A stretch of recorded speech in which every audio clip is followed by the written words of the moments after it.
Instituto de Formación y Estudios para la Democracia IFED, en asocio con la Fundación Konrad Adenauer, Flaxo y el Sistema Nacional de Radio y Televisión, con Radio Nacional de Costa Rica, le dan la más cordial bienvenida a este programa Costa Rica Elige, con miras a las elecciones presidenciales del 2 de febrero del año 2014, que se transmite directamente desde el Tribunal Supremo de Elecciones vía Radio Nacional 101.5 FM y streaming de audio y video en la página del Tribunal Supremo de Elecciones, www.tribunalsupremodeelecciones.tse.go.cr y www.sinar.go.cr. Hoy nos acompañan los candidatos a la presidencia de la República por el Partido Acción Ciudadana, don Luis Guillermo Solís Rivera y don Sergio Mena Díaz por el Partido Patria Nueva. Nueva Generación. Perdón, Nueva Generación, disculpe. También tenemos las reglas que estarán rigiendo esta actividad de hoy, este segundo programa, para que los candidatos a la presidencia de la República lo conozcan.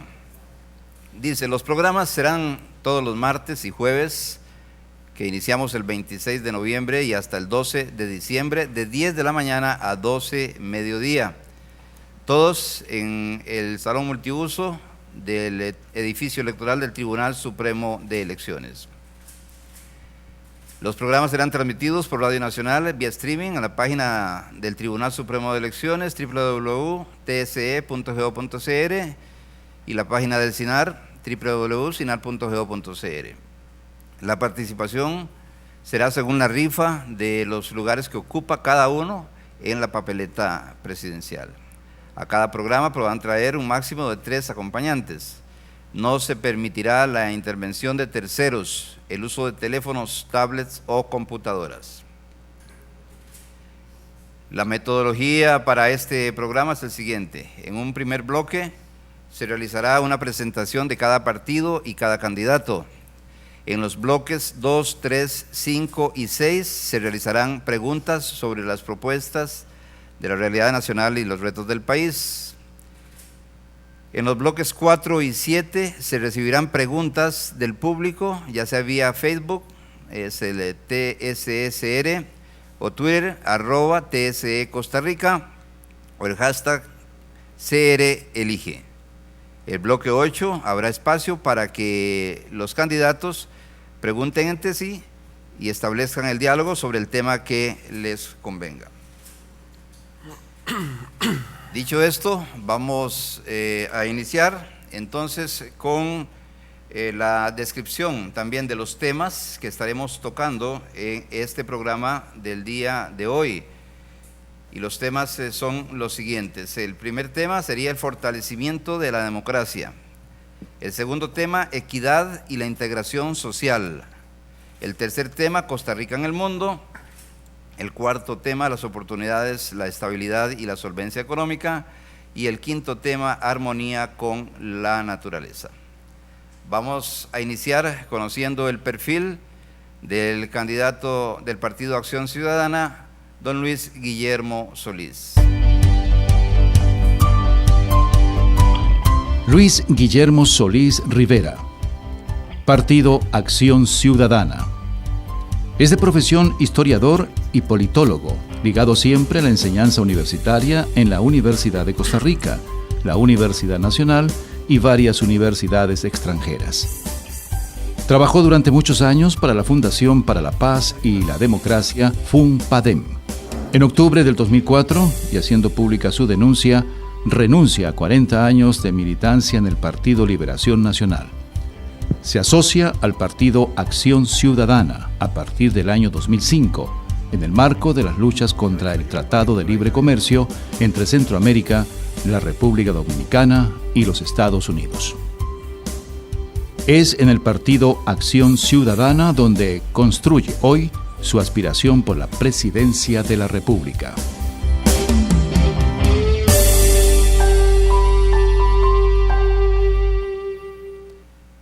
Bueno, este es don Luis Guillermo Solís, del Partido Acción Ciudadana. Don Luis Guillermo, quedamos debiendo en su perfil, ¿estamos bien?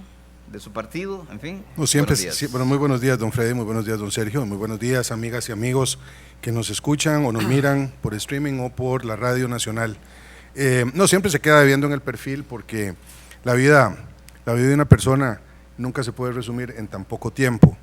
Me parece que hay en el proceso electoral oportunidad para irnos conociendo y eso nos ha ocurrido a todos. Creo que es un ejercicio importante, saber de dónde venimos, cuáles son nuestras aspiraciones, cómo se ve nuestra familia, cuál es nuestra formación académica, cuál ha sido nuestra participación política, porque la vida de una persona es la suma de todas esas experiencias.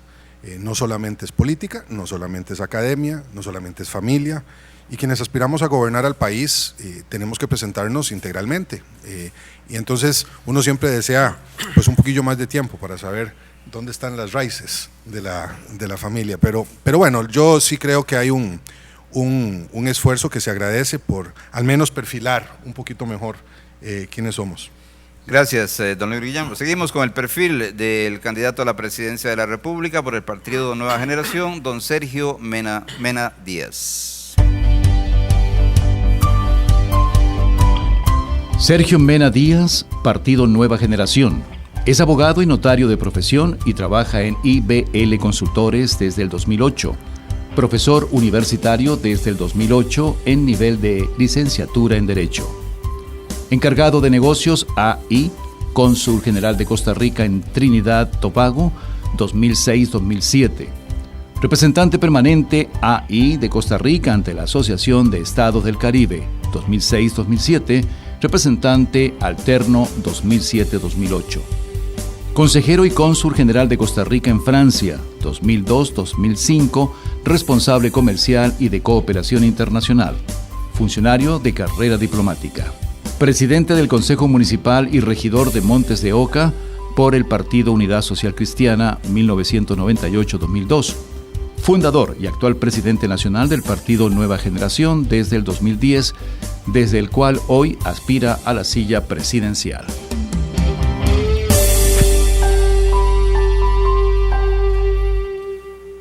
Bueno, este es don Sergio Mena, a quien saludamos. Buenos días, don Sergio. Buenos días. Le quedamos debiendo también. No, muy buenos días a usted, a don Guillermo y a toda la gente que nos ve acá y nos ven por el streaming y nos escuchan por la Radio Nacional.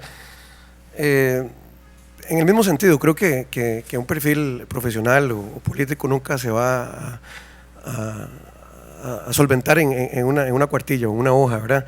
Pero creo que quedo satisfecho porque a mi edad, a los 36 años, tengo un bagaje laboral de 18 años, con mucho orgullo, y creo que se han enumerado las principales responsabilidades que he tenido en el campo profesional y político en mi vida, que es más corta que la de don Guillermo, por eso creo que quedo más satisfecho en cuanto al perfil que me han hecho. Gracias a los señores candidatos que hoy nos acompañan en el programa Costa Rica Elige. Vamos a hacer la primera pausa para regresar ya con el bloque 2, que será el bloque en donde estaremos ya iniciando las preguntas para los señores candidatos el día de hoy.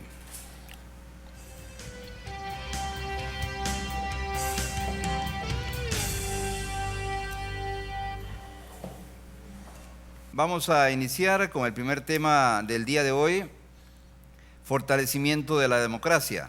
La pregunta la saca de la tómbola el candidato del Partido de Acción Ciudadana, don Luis Guillermo Solís, y dice así: en el último año, más de la mitad de las leyes que pueden generar mejoras en el desarrollo humano del país no identificaron recursos económicos para cumplir esos mandatos.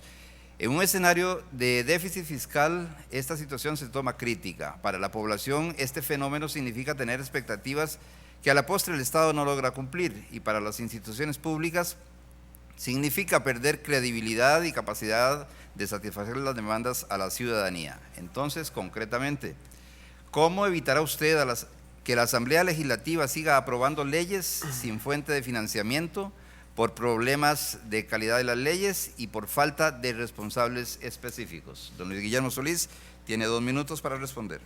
Bueno, evidentemente eso tiene mucho que ver con las señoras y señores diputados. Hay una responsabilidad que viene con el cargo y deben entender que si van a legislar en favor del país y esa legislación conlleva gastos extraordinarios u ordinarios nuevos para el Estado, pues tienen que identificar los recursos. Este es un problema permanente, no es un problema nuevo. Se ha ido acumulando a lo largo de los años y me parece que los señores diputados y las señoras diputadas deben estar especialmente conscientes de ello. Habrá que recordárselos en los procesos que se inicien después del 2 de febrero, en que los partidos tendremos oportunidad con nuestras fracciones ya electas de conversar sobre estos temas. También es cierto que muchas de las leyes podrían ponerse en ejecución sin necesariamente requerir nuevos gastos, es decir, hay, sabemos, un cierto dispendio en la forma como en el Estado se usan los recursos públicos y desde ese punto de vista, aunque no soy para nada inocente respecto de la necesidad de nuevos ingresos, y eso tiene que ver mucho con un tema que estoy seguro saldrá tarde o temprano en esta conversación, que tiene que ver con reforma fiscal, se podrían utilizar también de mejor manera los recursos para poner en ejecución estas leyes. La misma consulta para don Sergio Mena. ¿Cómo evitará usted que la Asamblea Legislativa siga aprobando leyes sin fuente de financiamiento por problemas de calidad de las leyes y por falta de responsables específicos? Bien, muy sencillo. En el Partido de Nueva Generación estamos marcando la pauta en un relevo generacional político.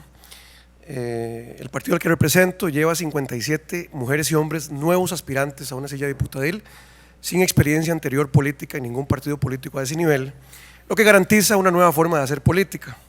Así que la forma en que lo vamos a hacer es que en nuestro partido hay un ABC que van a tener que respetar todos los diputados y diputadas del quehacer y su actuación en la Asamblea Legislativa. Como bien apunta don Luis Guillermo, es un tema que depende de los diputados y diputadas. Ellos tienen son los padres de la patria que tienen en sus manos legislar. De esa forma, voy a usar una palabra que nosotros en nuestro partido estamos abanderando, se llama disciplina y responsabilidad. Son dos valores que están perdidos en la política nacional, así que vamos a disciplinar a nuestro partido político a no cometer ese tipo de errores, que tienen que ver con algo que termino diciendo, y es la nula planificación y coordinación institucional de nuestro país. Gracias, don Sergio. A usted le corresponde ahora sacar la segunda consulta de este segundo bloque. Ya la tenemos, la planteamos tal y como está escrita. Dice: la clase política ha perdido capacidad de representar el sentir ciudadano, y en una buena medida debido a que el sistema electoral está desactualizado. Por ejemplo, las circunstancias electorales son las provincias, o las circunscripciones electorales son las provincias, que fueron definidas a finales del siglo XIX y principios del XX. La calidad de diputados o la cantidad de diputados fijada en 57 data de 1962, cuando la población rondaba 1.2 millones de personas. Y entonces, ¿cuáles medidas concretas propone usted y cómo piensa obtener el respaldo de las demás fuerzas políticas para actualizar el sistema electoral a las condiciones de políticas demográficas actuales? Don Sergio, perdón. Bien, en primer lugar, quiero manifestar que parte del problema que nos atienden en la pregunta tiene que ver con el acceso real que tienen los ciudadanas y ciudadanos a participar en política en Costa Rica. Yo no lo veo tanto como un problema de regionalización o de división administrativo-política o circunscripciones de provincias. Yo creo que es muy populista venir a hablar de nuevas provincias, de la 8 y la 9, y andar diciendo que se van a hacer más cantones, etcétera. Realmente creo que aquí hay un problema de cómo acceso yo a la política costarricense. En nuestro partido de Nueva Generación hemos establecido un precedente para el futuro, y es el que se rompió el asocio del dinero en la bolsa y en la billetera para acceder a una curul legislativa. En nuestro partido se imponen los valores y los principios y la preparación académica y la idoneidad del ser humano antes de la cantidad de dinero que yo tengo para ocupar una curul. Lamentablemente yo en mis años he visto como quienes acceden a las curules legislativas casi siempre son los más adinerados de los partidos políticos o casi siempre son los amigos del candidato. Entonces creo que podemos lograr el apoyo de los demás partidos políticos para un proyecto, pero yo me iría más por un proyecto de equidad financiera, electoral y de justicia, de promoción de las candidaturas presidenciales. Es ahí donde los partidos tenemos el gran reto de atender un proyecto que ya el Tribunal Supremo de Elecciones ha puesto en corriente legislativa y de solventarlo de esa manera. Creo que el sistema electoral nuestro tiene que irse profesionalizando, como se ha querido profesionalizar todo, y yo quisiera vivir en un país para futuro donde la carrera política sea de valor y quienes nos metamos en esto se nos reconozca, no como pasa hoy en día. Don Luis Guillermo Solís. Yo creo que la pregunta se refiere a dos cosas distintas. Uno tiene que ver el desapego de la gente con la política Y ahí yo concuerdo mucho con don Sergio en el sentido de que tiene que haber un diálogo que se base en el ejemplo de nuevos gobernantes dispuestos a dar cuentas, a colocar más luz en los procesos de toma de decisiones, a luchar en contra de la corrupción, demostrarle a la gente de que hay una forma distinta de hacer política que no pasa por el clientelismo, que no pasa por la falta de ética, los tratos ocultos, la falta de respeto a la opinión ciudadana. Ahí el desapego se irá superando, creo yo, con el ejemplo, porque no hay otra manera de hacerlo. Nosotros no podemos convencer a la gente de que somos diferentes si no es por nuestras obras. Pero la segunda parte de la pregunta tiene que ver con la organización política y territorial del Estado.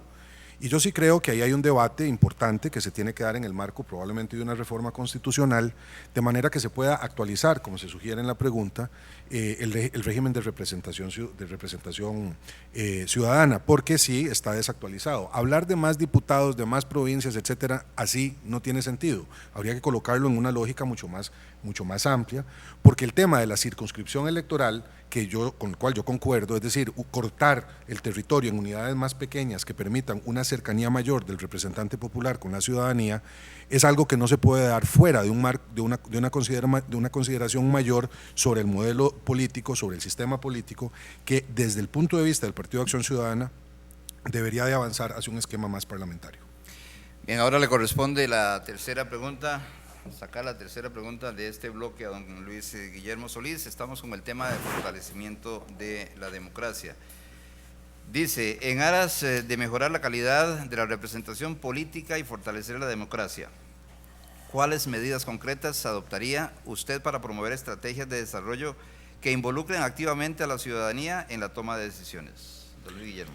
Bueno, el nuestro se llama Partido Acción Ciudadana. Una de las cosas que nosotros queremos es que hagamos valer la disposición constitucional de que la democracia, además de ser representativa en el país, es una democracia participativa. Eso significa activar todos los espacios ciudadanos de los que hoy disponemos, pero que no se utilizan para el involucramiento de la gente en los procesos de toma de decisiones. Estamos hablando desde la iniciativa popular y otras medidas como el referéndum, etcétera, que pueden poner a la gente a legislar desde su propia soberanía, y esto lo sabe especialmente alguien tan avesado, tan estudioso como don Sergio en temas de derecho. Es decir, el derecho de la República conlleva ese ejercicio de la soberanía hasta el punto más alto posible, es decir, que la gente se apropie de su condición de soberana y le imponga a los representantes una forma de entender su punto de vista, que es lo que nos dan como mandato para ejecutarlo desde el Poder Ejecutivo o de los poderes legislativos, etcétera. Y por otro lado, la construcción de instituciones públicas más eficientes. El Estado, que somos nosotros todas y todos reflejados en una cierta institucionalidad y un cierto marco legal, tiene que ser mucho más responsable en la forma como atiende esas demandas, y me parece que eso se logra volviendo mucho más rigurosa la gestión pública, es decir, más eficiente el gasto, mejor administrada la inversión social, y se hace también rindiendo cuentas permanentemente ante la ciudadanía. La misma consulta se la formulamos a don Sergio Mena. ¿Cuáles medidas concretas adoptaría usted para promover estrategias de desarrollo que involucren activamente a la ciudadanía en la toma de decisiones? Gracias. Concretamente, voy a empezar diciendo algo. Los partidos políticos en Costa Rica se alumbran en las elecciones nacionales cada 4 años. Los otros 3 años y 6 meses parecen cementerios o parecen cosas donde no pasa nada. Y empiezan las llamadas de teléfono: ¿quién quiere ser fiscal? ¿Quién quiere ser miembro de mesa? Y los partidos se acuerdan de la gente cada 4 años en Costa Rica. Yo creo que una de las medidas que vamos a tomar nosotros en nuestro partido, en nuestra forma de hacer política, es que los comités cantonales políticos de los partidos deben ser almas vivas de la democracia costarricense todo el tiempo. No deben ser, el partido político no se inscribe y se desinscribe para las elecciones nacionales, es un partido inscrito per se, siempre en el tiempo. Y yo me pregunto, ¿a dónde están las bibliotecas de los partidos políticos? ¿A dónde están los centros de capacitación de los adolescentes, de los jóvenes? ¿A dónde se forma uno desde los 10 años cuando es presidente de la escuela en una ideología política de algún partido? Nulo, no existe en Costa Rica. Y yo creo que eso debe empezar a cambiar, y por eso nosotros, como primera medida concreta, haríamos toda una diagramación de nuestros comités cantonales, de nuestros representantes cantonales, para que puedan hacer ejemplo de democracia en los cantones y acerquen a la gente.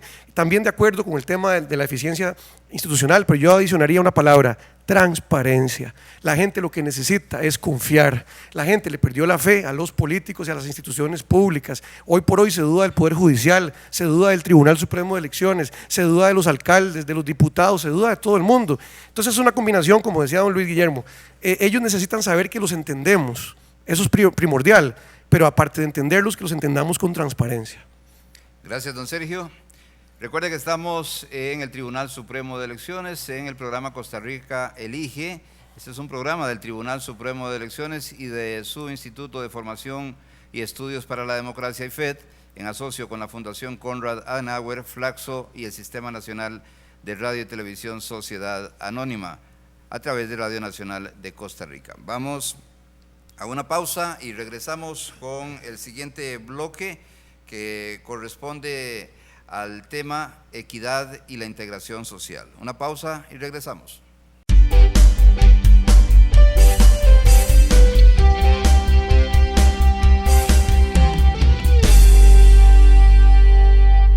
La Fundación Konrad Adenauer, Flaxo y el Sistema Nacional de Radio y Televisión Sociedad Anónima. Estamos y continuamos en Costa Rica Elige. Usted nos puede seguir también en la página del Tribunal Supremo de Elecciones, www.tse.go.cr, y en la página del SINAR, www.sinar.go.cr. Recuerde que también nos puede formular las consultas en las redes sociales. Hablo del Facebook, que está habilitado para ustedes, que es TSSR, Twitter, @TSE Costa Rica, y el hashtag CR Elige, para que usted formule sus consultas a los candidatos que hoy nos acompaña, don Sergio Mena, y el candidato del Partido Acción Ciudadana, don Luis Guillermo Solís. La consulta de este segundo bloque, que corresponde a equidad y la integración social, es la siguiente, y la responde don Luis Guillermo Solís. Si bien los delitos han disminuido en los últimos 2 años, la tasa de encarcelamiento ha aumentado, siendo hoy una de las más altas de la América Latina. ¿Cómo se reducirá la elevada tasa de encarcelamiento del país y frenar el crecimiento de la sobrepoblación carcelaria? Don Luis Guillermo Solís. Bueno, evidentemente hay una cantidad de delitos que deberán disminuir si propiciamos un modelo económico y social más justo.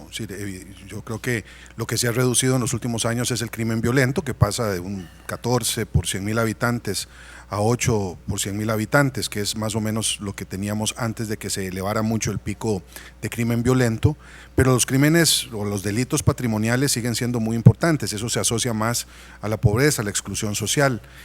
Los tribunales de flagrancia que se han instaurado en el país y que son muy exitosos porque acogen a la gente y la pasan directamente a las cárceles con un trámite muy rápido, son bastante responsables de esto, igual que un entendimiento judicial de que el castigo punitivo debe de tener prioridad sobre el castigo, sobre las políticas de prevención del crimen. Entonces yo creo que sí hay que buscar una forma para aliviarlo por vía de más oportunidades de trabajo, más acceso de los jóvenes a estos, de los grupos juveniles, especialmente aquellos de menores ingresos, a programas de empleabilidad juvenil, de emprendedurismo juvenil, programas de cultura, de arte, de deporte, en fin.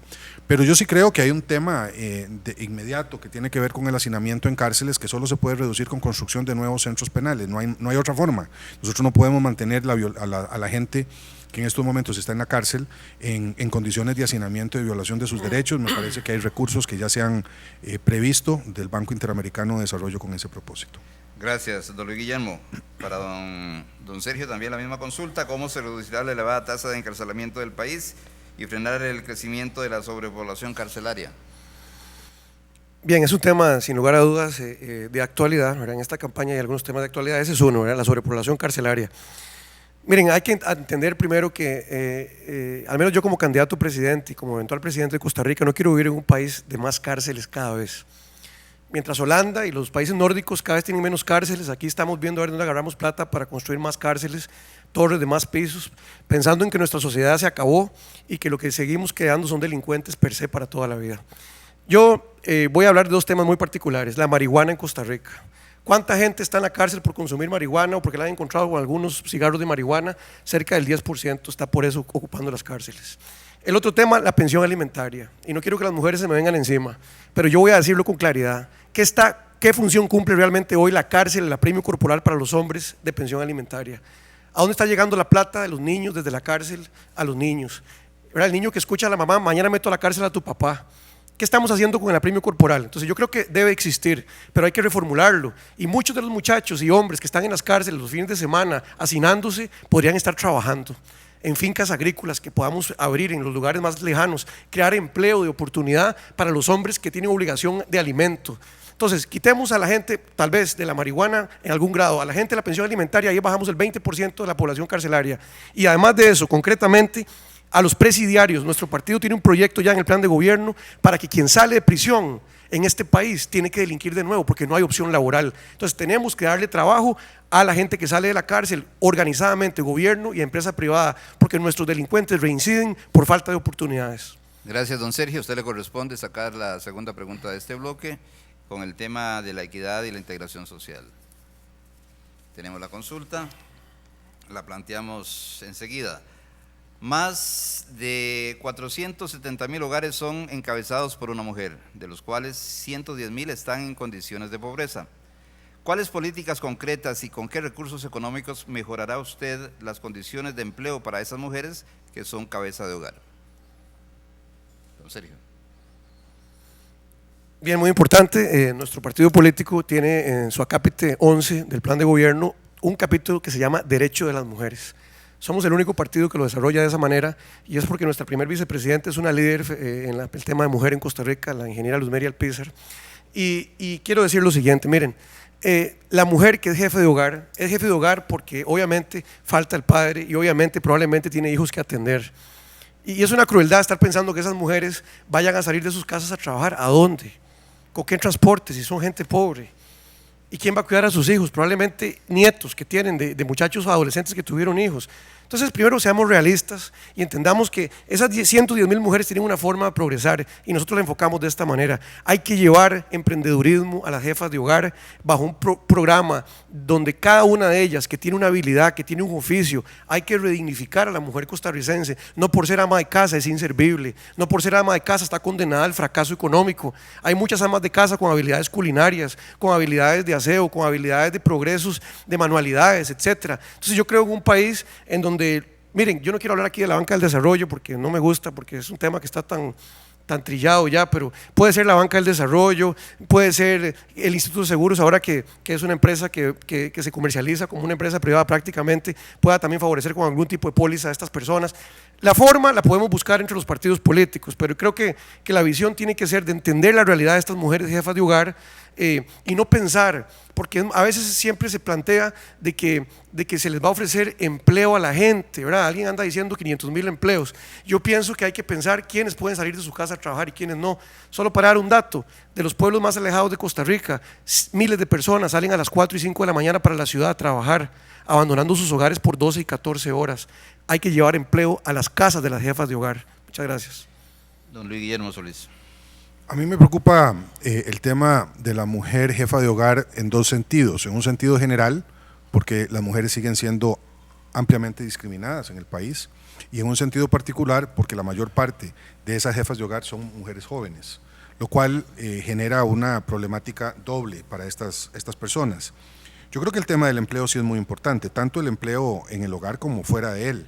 Por eso nosotros hemos dicho que profundizaríamos, ampliaríamos el tema de las redes de cuidado, no solamente en un sentido de niñez, sino también de adultos mayores, porque muchas de estas mujeres tienen que atender a hijos y también hijas y también a personas adultas mayores en sus hogares. Si no hay una red de cuidado adecuada, como la que ha puesto a funcionar el gobierno Chinchilla y que debe de profundizarse y ampliarse, me parece, es una idea PAC desde el puro inicio del partido, difícilmente van a poder incorporarse al mercado de trabajo. Una segunda cosa es que las mujeres hay que garantizarles que tienen el mismo salario que los hombres por trabajo igual. En este país las mujeres siguen teniendo en promedio un 25% de ingreso menor al de los hombres a pesar de que tienen el mismo trabajo. Y hay un tema de alineamiento de los programas sociales que yo creo que beneficiarán particularmente a las mujeres jefas de hogar, que pasan no solo por el mantenimiento de programas como los bonos de educación y los vivienda, etcétera, para las personas de menores ingresos, sino también el acceso a nuevas formas de educación.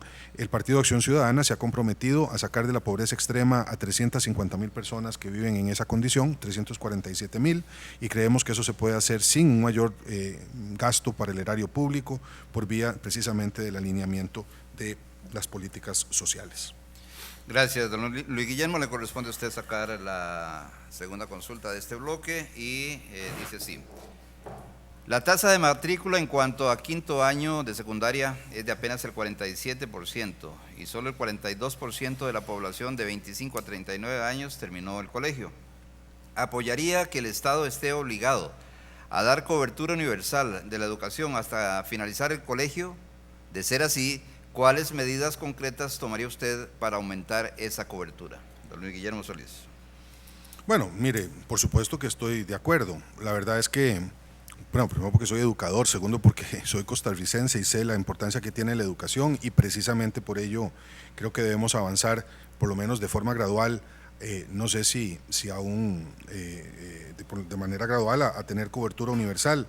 Para eso hay que respetar la disposición constitucional de un gasto del 8% del PIB para la educación pública, que es un tema que yo resiento a este gobierno no haya sido siquiera considerado en el presupuesto de educación de este año. No, el gobierno no ha hecho esa previsión y más bien propone reducir esa disposición constitucional, no subiéndolo del 7%.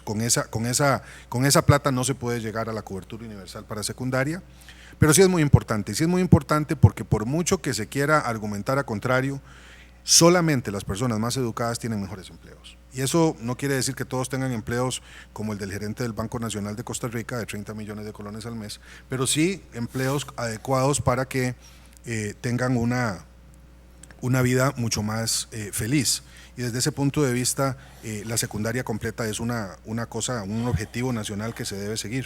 Ahora, yo sí considero que es importante que el Ministerio de Educación Pública sea mucho más riguroso con el gasto. Tenemos una subejecución presupuestaria inmensa en el Ministerio de Educación Pública, eso no se vale. Existiendo la plata tiene que usarse y tiene que usarse bien. Eso tiene que ver con infraestructura, no solamente con ingresos, pero sí creo que más colegios en lugares más lejanos y con mejores condiciones para la población de educandos de secundaria es fundamental. Gracias, don Guillermo. La misma consulta para don Sergio.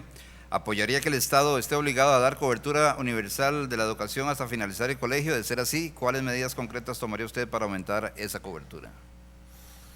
Bueno, muy bien, este es un tema que nosotros estamos abanderados porque, pues como es sabido, nuestro partido está conformado por una gran cantidad de juventud preparada que hace poco pasó por el examen de bachillerato, muchos de ellos, y otros no lo pasaron, se quedaron y son parte del partido y son ciudadanos de igual valía también. Así que nosotros planteamos el enfoque desde ese punto de vista. A mí no me parece que la gente abandone el colegio por falta de plata. A mí me parece que la gente abandona el colegio por falta de ilusión, por falta de creer que el colegio sirve, por falta de motivación de los profesores que tiene y por falta de creer de que ese sistema académico le va a traer un beneficio. Yo siento que para poder apoyar una cobertura universal, que yo la apoyo de igual manera como gobierno, no alcanza con poner colegios en todos los distritos, porque si el colegio no es atractivo, los muchachos no se van a matricular en el colegio. Este 47% de matrícula de quinto año tiene que ver con que la gente ya no quiere ir al colegio. En muchos de los lugares de nuestro país prefieren ir a trabajar desde los 15 años para ganarse una plata. En nuestro modelo educativo tiene que repensarse y por eso hemos planteado originalmente, y algunos partidos políticos nos reconocen la idea, otros nos la están copiando sin decir la fuente. El replanteo del examen de bachillerato es una idea de este servidor desde el 2010, lo puse por escrito, lo dije en medios radiales, de que el examen de bachillerato, y no estoy describiendo el agua tibia, tenemos que replantearlo en cultura, artístico, científico y literario, donde el ciudadano de los 15 años, el muchacho, no se vea atormentado porque quiere hacer una carrera literaria en el examen de matemáticas, el que quiere estudiar español, que no se aterre de la matemática, el que quiere estudiar biología, que no se aterre de los estudios sociales, sino que puedan hacer un bachillerato orientado a su capacidad intelectual. Eso va a hacer que la matrícula de quinto año aumente y finalmente haya una felicidad en los estudiantes. Entonces pienso que tenemos que plantearlo de esa forma y comparto con don Luis Guillermo que es una indecencia que el 8% sea siempre mendigado por la educación pública costarricense, como que si fuera un ruego y que se tenga que arrodillar la educación pública para eso, ¿verdad? Gracias, don Sergio. Estamos en el programa Costa Rica Elige, programa del Tribunal Supremo de Elecciones y de su Instituto de Formación y Estudios para la Democracia IFET, en asocio con la Fundación Konrad Adenauer, Flaxo y el Sistema Nacional de Radio y Televisión Sociedad Anónima, con Radio Nacional de Costa Rica, a través de la frecuencia 101.5 FM. Vamos a ingresar al cuarto bloque de este programa y corresponde a las preguntas que nos formulan a través de las redes sociales. Así que vamos inmediatamente con Mariela Castro a escuchar la primera consulta. Nos escriben del grupo Gobernemos por Referéndum, nos escriben tanto vía Facebook como Twitter y nos preguntan: se ha hablado mucho de mejorar la democracia e intensificar la participación ciudadana. ¿Qué opinan los candidatos del uso periódico de la figura del referéndum para maximizar la participación ciudadana? Don Luis Guillermo Solís. Absolutamente de acuerdo, me parece que es un mecanismo idóneo. Tiene el problema de que solamente se puede usar una vez cada 6 meses y hay temas que no pueden ser analizados o resueltos por esa vía, pero es sin duda un mecanismo que, como lo señalé en una de las respuestas anteriores, me parece muy importante para ampliar la posibilidad del soberano de asumir la responsabilidad de su entorno político. Y hay muchas formas de utilizar ese referéndum y muchos temas que podrían desentrabar los debates más partidizados que se dan en el marco de la Asamblea Legislativa. Así es que estoy absolutamente de acuerdo, creo que el referéndum es un recurso importante, moderno, que ha probado ser utilizado con eficiencia por la gente y por lo tanto estoy de acuerdo en acelerar su utilización. Don Sergio. Bien, a mí me parece también, sin lugar a dudas, que es un instrumento muy valioso, solamente que llamaría la atención de que hay temas muy serios a nivel nacional que no pueden tampoco presentarse como que el referéndum vaya a ser el reemplazo de la función de los partidos políticos en la Asamblea Legislativa y en su función de Poder Ejecutivo. Y me refiero concretamente a que estoy de acuerdo con el instrumento, pienso que los 6 meses tienen una razón de ser. Si no, podrían haber referéndums todos los meses, imaginémonos que pudiera pasar eso, ¿verdad? Entonces yo creo que en democracia participativa debe de haber referéndums, pero nada más llamar la atención de que eso no se convierta en un enfoque como de que los políticos, ¿verdad?, le endosemos al pueblo tomar las decisiones para después decir, no fui yo, como pasó por ejemplo con el Tratado de Libre Comercio, ¿verdad? Vamos con otra consulta de las redes sociales. Nos pregunta doña Flor María Monge a través de Facebook, dice: una educación de calidad no se puede impartir en aulas con 30 o más alumnos. Sin embargo, cuando no hay mucha población, de inmediato cierran códigos, no permitiendo que se hagan grupos con un máximo de 20 alumnos. ¿Qué tienen ustedes planteado sobre esto en su programa de gobierno? Don Sergio Mena. Bien, nosotros estamos desarrollando algo que empieza por la despolitización del Ministerio de Educación Pública y tiene que ver con el ordenamiento inmediato de las direcciones regionales académicas y de los nombramientos de profesores. El interinazgo en el MEP tiene que acabarse y tiene que haber una organización de mérito, que la gente sea docente por mérito y no por banderas políticas. Eso para empezar diciendo de que la antesala para que eso pueda cambiar es poder entender que el número de estudiantes por aula tiene que ser algo nuevamente de lo que yo he dicho en toda esta campaña: planeación, organización, enfoque de largo y mediano plazo. Nuestro país crece desordenadamente en todos los temas, en salud, en educación, se están cayendo los hospitales públicos, se están cayendo los colegios públicos, no hay revisión de infraestructura y yo siento que lo que nuestro partido plantea concretamente es revisar esas direcciones ejecutivas del MEP y el planeamiento organizativo de manera tal a que no pongamos techos de 20 y 30, sino que busquemos que los colegios, en vez de cerrarse porque hay 11, se mantengan abiertos y busquemos la forma eventualmente de diversificar en los horarios de los colegios. Don Luis Guillermo Solís. Ciertamente hay un problema de concepto y me parece que lo ha enfocado bien don Sergio. Tenemos en algunos casos una gran cantidad de interinos que podrían ser contratados y no de forma clientelar como pareciera ocurrir cada 4 años. Ya estamos ante una contratación de más de 3,000 maestros este año, casi todos, bueno, de 3,000 maestros no, de 3,000 personas en el Ministerio de Educación Pública, casi todos administrativos, y no se resuelve el problema del interinazgo, una presa enorme de personas que tienen hasta 15 años de estar esperando ser nombrados ahí, y eso podría ayudar a aliviar aquellos lugares en donde hay una sobrematrícula. Pero la palabra clave es planificación, y esto podría resolver muchos problemas en el corto y mediano plazo. Lo digo en el corto y mediano porque en el largo las escuelas van a tender a bajar su matrícula porque la población costarricense se está volviendo más vieja, no más joven. Y eso hace que probablemente de aquí a una década y media, tengamos un problema que no amerita empezar a construir más escuelas allí donde hay más matrículas, sino a replantear los cupos. Digo esto porque pareciera ser fundamentalmente un problema de planificación y de administración más que de nuevas infraestructura y de nuevas contrataciones que no respondan a esa lógica de planificación que ya mencioné. Seguimos con más consultas que nos están formulando a través del Facebook TSE-CR y el Twitter @TSE Costa Rica o el hashtag CR Elige. Nos pregunta a través de Twitter don Carlos Ramírez, ¿en qué consideran ustedes que ha fallado históricamente el Tribunal Supremo de Elecciones? ¿Qué reforma electoral harían que creen que es urgente? Don Luis Guillermo. Bueno, yo creo que el tribunal ha hecho un esfuerzo muy grande por actualizarse. Uno de los grandes errores que yo creo que teníamos desde hace mucho tiempo era el no darle a los costarricenses en el exterior la posibilidad del voto. No había ninguna razón para ello teniendo un sistema electoral con tanta rigurosidad como el costarricense. Bueno, afortunadamente eso ya cambió. Creo que sigue habiendo un debate, pero que no es solamente culpa del Tribunal Supremo de Elecciones, con respecto al financiamiento de los partidos. Y quisiera nada más dejar colocado sobre la mesa el tema de la ley y de la ley electoral. Ha habido tantos abusos que han cometido algunos partidos políticos con el Código Electoral que se nos podría estar yendo la mano también en la judicialización de lo electoral y de la política.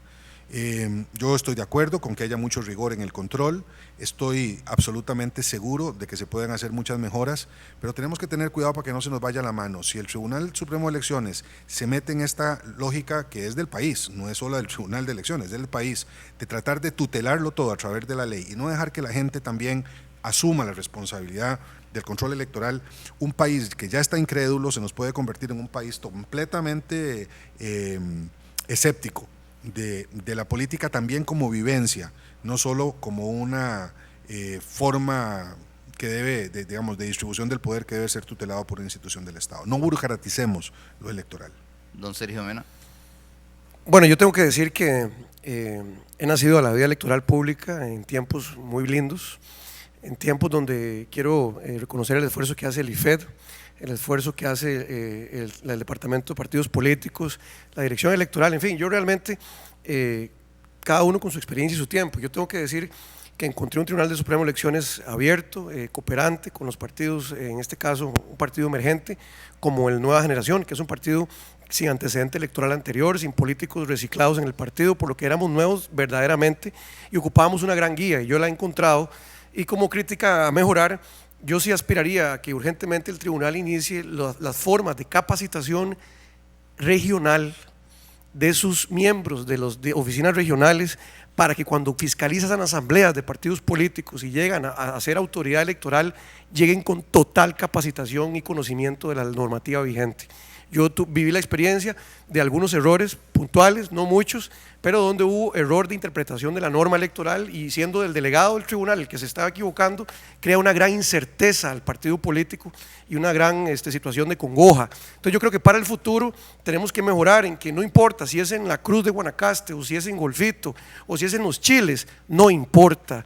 Excelencia en el tutelaje electoral en las asambleas de los partidos políticos. Yo creo que eso viene en gran beneficio del sistema electoral completo. Otra consulta a través de las redes sociales. Pregunta Flor María Monge a través del Facebook. ¿Qué opinan? El voto en Costa Rica es obligatorio y así aprenden esto los niños y los jóvenes en escuelas y colegios. Sin embargo, esto no se cumple, la ley no se cumple, no se sanciona el delito. Hay un doble discurso que confunde a la población. ¿Qué hacer entonces? Don Sergio Mena. Bueno, ustedes saben que hay países en donde se castiga económicamente al que no va a votar. Hay experiencias que existen en la actualidad y yo siento que son democracias poco ficticias, ¿verdad? Las que tienen que hacer eso. Yo soy más optimista.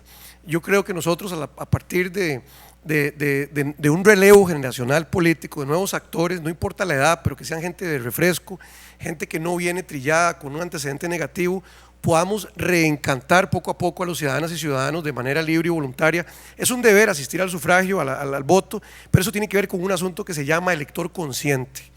Cuando el elector del país no es consciente, ¿verdad?, sino que está movilizado por las redes sociales, por el mercantilismo que ya nos atrapó, la globalización, no es consciente del valor que tiene el ejercicio elector.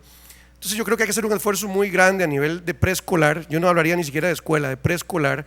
Si ustedes ven los niños hoy de 2 y 3 y 4 años, ya ellos saben muchas cosas que uno a esas edades ni siquiera se imaginaba, y hay que empezar a cultivar ese sentido ciudadano que hablaba don Luis Guillermo, de apropiación soberana del país, de que uno se sienta verdaderamente parte de la solución y no parte del problema, y parte de la solución significa ir a votar. Por eso yo he hecho el llamado para que nadie se quede en la casa y ojalá tengamos la menor abstención en esta elección. Don Luis Guillermo Solís. Yo avalo el principio constitucional de la obligatoriedad del voto. Me parece que sería una barbaridad que nosotros, alegando o atendiendo una cierta moda de dejar todo por la libre, no respetemos ese principio. Me parece que es fundamental. Ahora, de ahí a completar el ciclo para que todo el mundo vote, vaya a la urna, etcétera, pues hay un mar de diferencia. Pero ahí es a donde entra lo que señalaba don Sergio: educación, formación, convocatoria adecuada, credibilidad de los partidos políticos, lucha contra la corrupción, excelencia en el manejo de lo electoral, formación, capacitación como la que da el IFED y el Tribunal Supremo de Elecciones. Tenemos que aspirar a un país en donde la gente vaya a votar con alegría, que vaya a votar con convicción, que vaya a votar porque sabe que su voto cuenta y que hace la diferencia.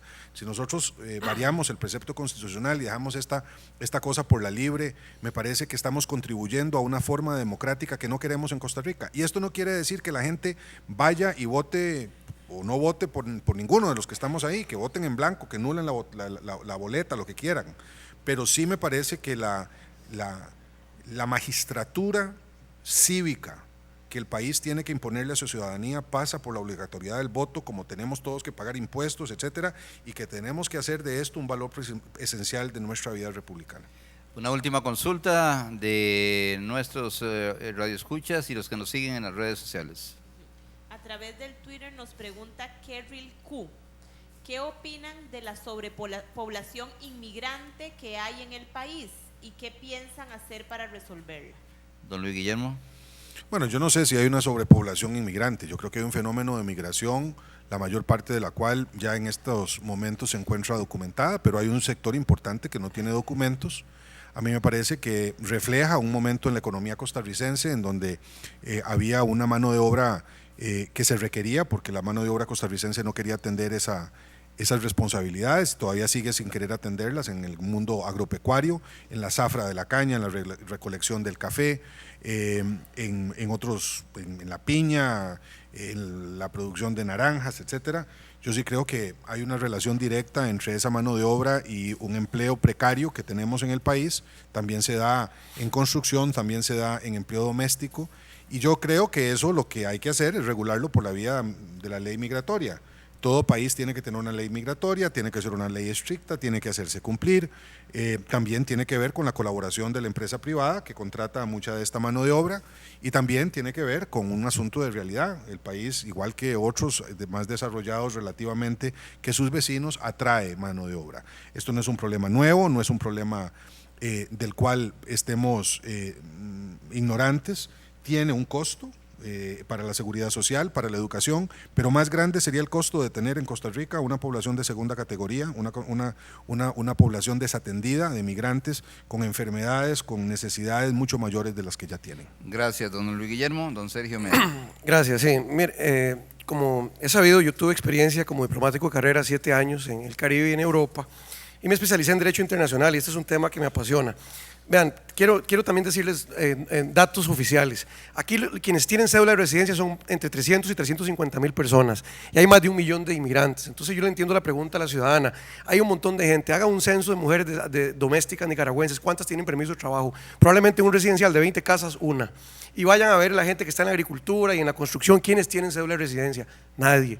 Yo sé lo que cuesta sacar una residencia en Costa Rica porque soy profesional y me dedico a eso, y el sistema que tenemos nosotros está diseñado para la ilegalidad permanente. Eso es lo que pasa en Costa Rica. A una doméstica se le piden 150 mil pesos de gastos para poderse legalizar, y eso es lo que gana por mes de salario completo. ¿Cómo lo va a hacer? No puede hacerlo. En un gobierno de nueva generación haríamos algo, y es una amnistía verdaderamente histórica, donde todos los inmigrantes que tengan trabajo y una referencia pasarán a ingresar al sistema tributario de seguridad social de este país. El ingreso más grande en la historia de inmigrantes a un sistema formal, porque vean qué bonito, el seguro social cayéndose, el tema de impuestos malísimo, y un montón de gente trabajando. Y quiero decir algo, no son solo nicaragüenses, con todo respeto, son norteamericanos, canadienses, suizos, franceses. Vayan a Tamarindo, a las playas, a Jacó. ¿Cuánta gente está haciendo plata aquí sin pagar impuestos, sin pagar seguro social? Entonces comparto que la ley tiene que ser estricta, pero también tiene que ser consciente de que con los requisitos que tenemos hoy establecidos, no vamos a solventar los problemas migratorios que tenemos. Esa es mi posición. Gracias, don Sergio. Gracias a don Luis Guillermo Solís.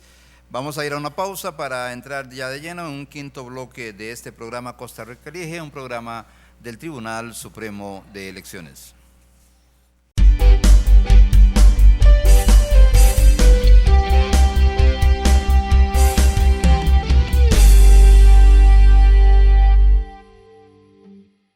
Directamente desde el Tribunal Supremo de Elecciones, en el programa Costa Rica Elige, en asocio también con la Konrad Adenauer, con Flaxo y el Sistema Nacional de Radio y Televisión Sociedad Anónima. Hoy nos acompañan los candidatos a la presidencia de la República del Partido Acción Ciudadana, don Luis Guillermo Solís Rivera y don Sergio Mena Díaz por el Partido Nueva Generación. Vamos a ingresar ahora al quinto bloque de este programa del día de hoy, y el tema tiene que ver con Costa Rica en el mundo. Le corresponde a don Sergio Mena sacar la consulta. Y la consulta para los dos dice: Centroamérica experimenta un grave problema de seguridad ciudadana. La violencia social y delictiva en algunos países del Istmo se encuentra entre las más altas del mundo.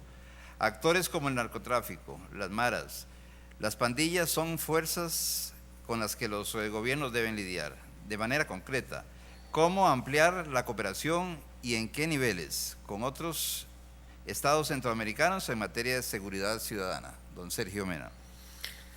Bueno, en primer lugar, quiero también decir que, miren, el tema del narcotráfico no lo vamos a poder solventar en Costa Rica, y ni el mejor ministro de Seguridad Pública, ni el mejor jefe de Policía Nacional, ni el gobierno, ni Sergio Mena, presidente, van a poder arreglar el problema del narcotráfico. El narcotráfico es un problema internacional muy serio, de alto calibre, y todo el movimiento de maras y todo lo que trae de Centroamérica, todo ese problema es un tema extra país.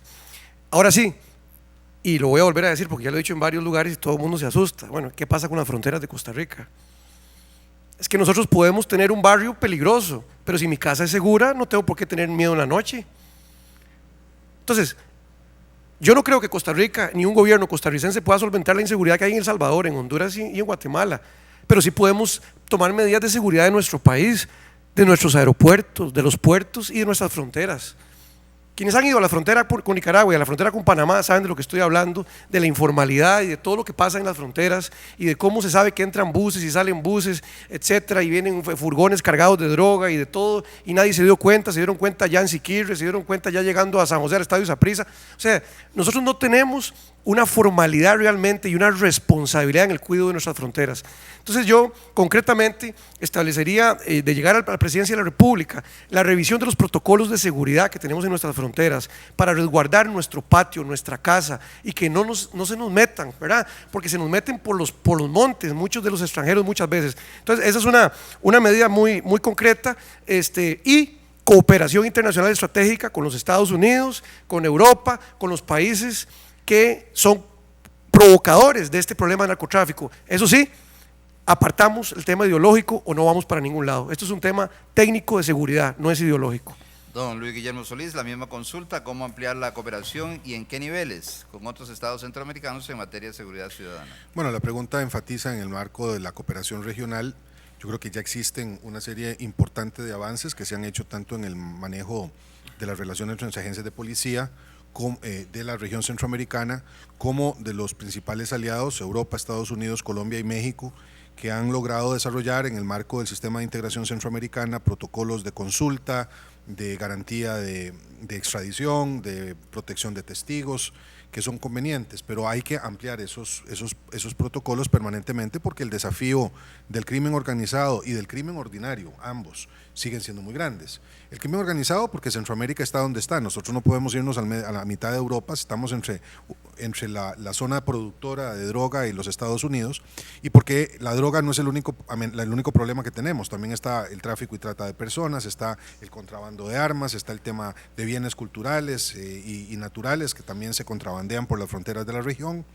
Y entonces sí es necesaria la cooperación, esta es una amenaza emergente y el gobierno de Costa Rica, y afortunadamente no tenemos un ejército, tiene que estar especialmente dispuesto, uno, a perfeccionar los mecanismos legales, los instrumentos normativos que guían y definen y determinan esos niveles de cooperación, así como el diálogo político, que ha sido muy abandonado, que permite que haya más confianza entre las instituciones de policía y de otros niveles. Le corresponde a don Luis Guillermo Solís sacar la segunda consulta de este tema, Costa Rica en el mundo, y la planteamos enseguida. La estrategia de inserción global del país a través de los tratados de libre comercio y atracción de inversión extranjera tiene alrededor de 2 décadas de estar realizándose con éxito.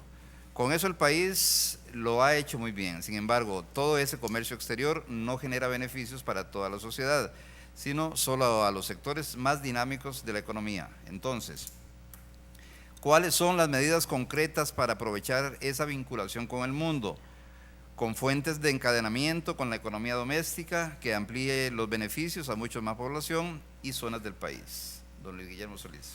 Bueno, yo primero preguntaría si es cierta la afirmación que hace la pregunta de que nos hemos insertado con éxito en la economía internacional. Yo lo que veo es un país que se ha abierto de manera casi religiosa, no hay espacio en donde no tengamos un tratado de libre comercio en estos días y sin embargo me parece que no estamos administrando bien esos tratados. COMEX abre y el país no tiene cómo protegerse de la calidad de productos que ingresan, por ejemplo de China, sin que nosotros tengamos ningún control de la calidad de esos productos. Yo creo que ya tenemos suficientes tratados de libre comercio, me parece que no debemos impugnarlos ni echarlos para atrás, pero sí creo que debemos de administrarlos de mejor manera y esto para proteger a nuestro propio empresariado nacional. Yo no tengo ningún problema conceptual con el tema de administrar esos tratados, me parece que representan una importante dimensión de la vida productiva del país, pero la propuesta de Acción Ciudadana es volver a activar el mercado interno, que ha sido abandonado, me parece que de forma absurda y además contraproducente para la economía costarricense, precisamente por estar en esta lógica aperturista sin límite ninguno. Nosotros lo que queremos es que los encadenamientos se den con encadenamientos productivos, se den por la vía de la reactivación precisamente de las pequeñas, medianas empresas nacionales que no han sido beneficiadas tanto y como se prevía por esa economía aperturista. Y yo lo que propongo más bien ahí, y con el Partido de Acción Ciudadana, es devolverle viabilidad, oportunidades, competitividad a la empresa nacional, que es la que debe beneficiarse porque es la que genera más empleo productivo y más empleo decente, tal y como lo define la OIT. Entonces, administremos mejor la economía internacional y generemos condiciones de recuperación del mercado interno, entendido como el mercado regional, centroamericano y caribeño, al cual pueden tener acceso nuestros productores y productoras, tanto en lo agropecuario como en lo comercial y lo industrial, y administremos el comercio internacional con un criterio de responsabilidad con la producción nacional. La misma consulta para don Sergio Mena, ¿cuáles son las medidas concretas para aprovechar esa vinculación con el mundo, con fuentes de encadenamiento con la economía doméstica que amplíe los beneficios a mucha más población y zonas del país? Bien, las medidas concretas son las siguientes. En primer lugar, Hay que entender que en el momento en que nos encontramos en la historia de Costa Rica, no podemos pretender que la competitividad se dé sin estar en asociación con otros países y entender que el libre comercio no es malo. El libre comercio es bueno, el problema son las formas de negociación de los países.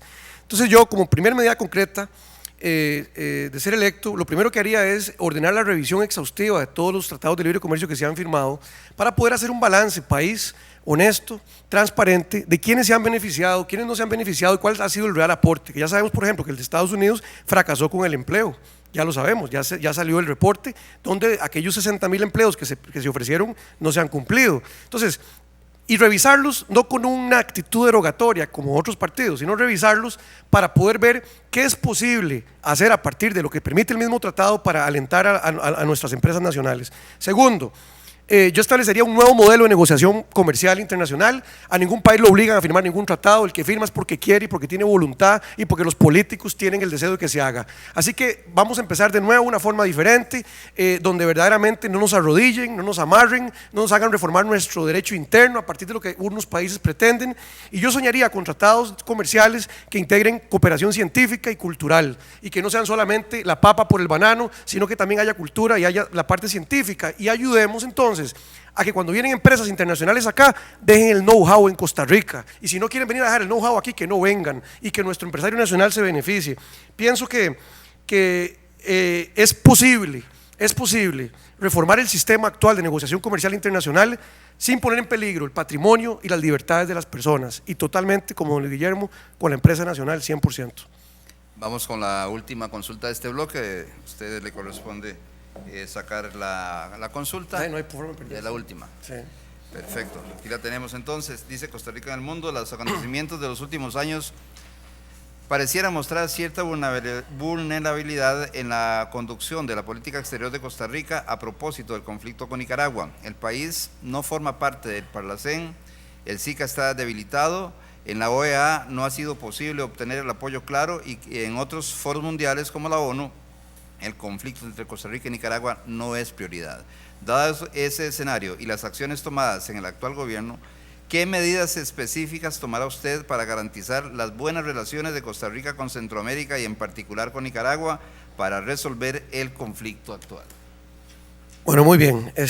En primer lugar, voy a decir que lo que tenemos que hacer en Costa Rica es ponernos muy serios con el tema de la política exterior que queremos propagar y de la organización de nuestro sistema exterior, y me refiero a los diplomáticos y de nuestras embajadas y consulados, que algunos no están haciendo nada. Lo que estamos pagando son salarios altísimos a embajadores que cuando retornan yo no sé qué es el rédito que le traen al país, no lo comprendo todavía. Yo pienso que tenemos que eficientizar a la política exterior nuestra y hacer embajadas y consulados sólidos donde más se requiere, oficinas de cooperación internacional, oficinas comerciales estratégicas en la Unión Europea, en China, en la parte de Sudamérica y en Centroamérica particularmente. Yo nunca en un gobierno de nueva generación nos vamos a meter en el Parlacén mientras siga la charlatanería que es en estos momentos eso en Honduras y en Centroamérica. Tampoco creo que el sistema de integración centroamericano sea lo que nos va a solventar la vida de los costarricenses. Hay que participar. Yo creo en la cooperación regional, intrarregional, y es nuestro modelo de cooperación que tenemos, el SICA. Así como lo tiene la Unión Europea, como lo tiene CARICOM, el de nosotros es el SICA, así que hay que participar. Pero pienso que tenemos que tener eso muy claro. El sistema internacional no nos va a resolver los problemas al país. El derecho internacional no le resuelve los problemas a los países. En estos momentos está por verse el cumplimiento de la sentencia que se acaba de suscitar en la Corte en La Haya. Vamos a ver si Nicaragua cumple. Yo lo que haría para tener buenas relaciones con Nicaragua es exigir respeto y ser un gobierno de respeto y tener relaciones las que se puedan, comerciales y de cooperación, y si eventualmente hay que tocar lo diplomático, tocarlo. Gracias, don Luis Guillermo Solís. Centroamérica y en particular Nicaragua constituye el ámbito donde se generan las mayores oportunidades, pero también las mayores amenazas para el país en el ámbito internacional. Para empezar hay que nombrar a un canciller que sepa. Este gobierno nombró a uno que no sabía en el inicio de su gestión, y una vez superada esa fase, afortunadamente nombró a otro que es un gran canciller, pero que se ha centrado casi exclusivamente en la relación con Nicaragua, y tampoco eso es correcto. Ni tanto que queme al santo, ni tampoco que no lo alumbre, dice el dicho popular. Yo creo que tenemos que tener en Centroamérica muy buenas embajadas, embajadores y embajadoras de primer nivel, con oficinas bien instaladas, como lo sugería don Sergio, con unos niveles de recolección de inteligencia, en el caso de Nicaragua, permanentes. No es de recibo que nosotros nos hayamos dado cuenta de lo que estaba ocurriendo en Isla Portillo por vía de un diputado que andaba haciendo estudios ambientales en la zona, un diputado de oposición además, el diputado del PAC, don Claudio Monge. Nosotros no podemos hacer eso. La Dirección de Inteligencia y Seguridad tiene que tener personal capacitado haciendo inteligencia permanente con respecto a fuentes directas en Nicaragua. No estoy hablando aquí de operaciones de James Bond, pero sí estoy hablando de recolección de información en periódicos, en opinión pública. Y también creo que debemos de darle a Centroamérica, como corresponde, la alta prioridad que no ha tenido en la política exterior. Eso pasa, sí, por una presencia mejor en el SICA, de mejor calidad, más permanente. No pasa por meternos ni en el Parlacén ni en la Corte Centroamericana de Justicia, en su condición actual, pero sí nos obliga a tener una visión con el resto de Centroamérica que no la nicaragüeñice, que no la sanjuanice, sino que la convierta en un potencial para el mercado interno, precisamente, que decíamos queremos reforzar como parte de nuestro programa de gobierno. Bien, muchísimas gracias a ambos. Vamos a una pausa para regresar con el bloque número 6 de este programa, Costa Rica Elige, directamente desde el Tribunal Supremo de Elecciones.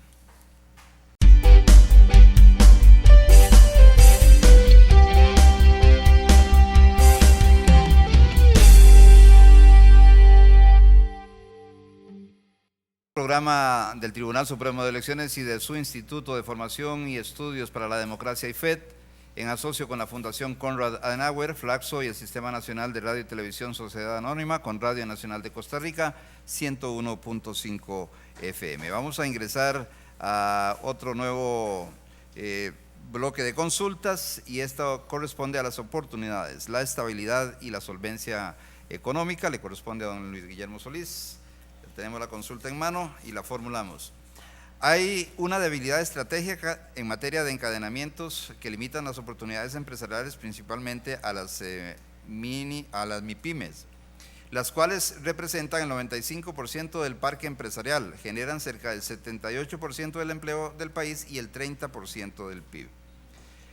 ¿Qué políticas y acciones concretas se requieren para que las empresas nacionales que no cumplen con los estándares requeridos para las compañías extranjeras tengan otras alternativas para expandir sus negocios?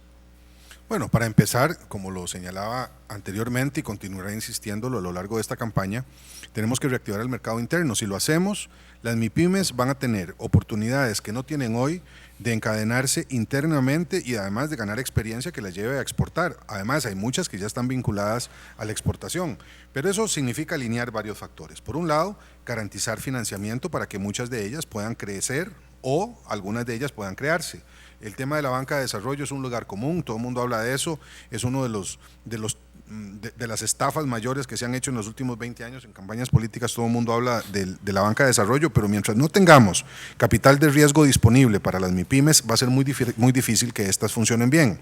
Segundo, hay que garantizar mercados, especialmente en los temas agrícolas. A mí me parece que en materia agrícola, si lográramos que nuestras productoras y productores agropecuarios logren aprovechar enteramente el programa de abastecimiento institucional, 169 mil millones de colones al año que podrían comprarse en productos costarricenses para atender escuelas, hospitales, fuerza pública, eso le daría un gran vigor a este sector. En tercer lugar, creo que hay que darle nueva capacitación y formación a todos estos MIPYMES, a estas MIPYMES.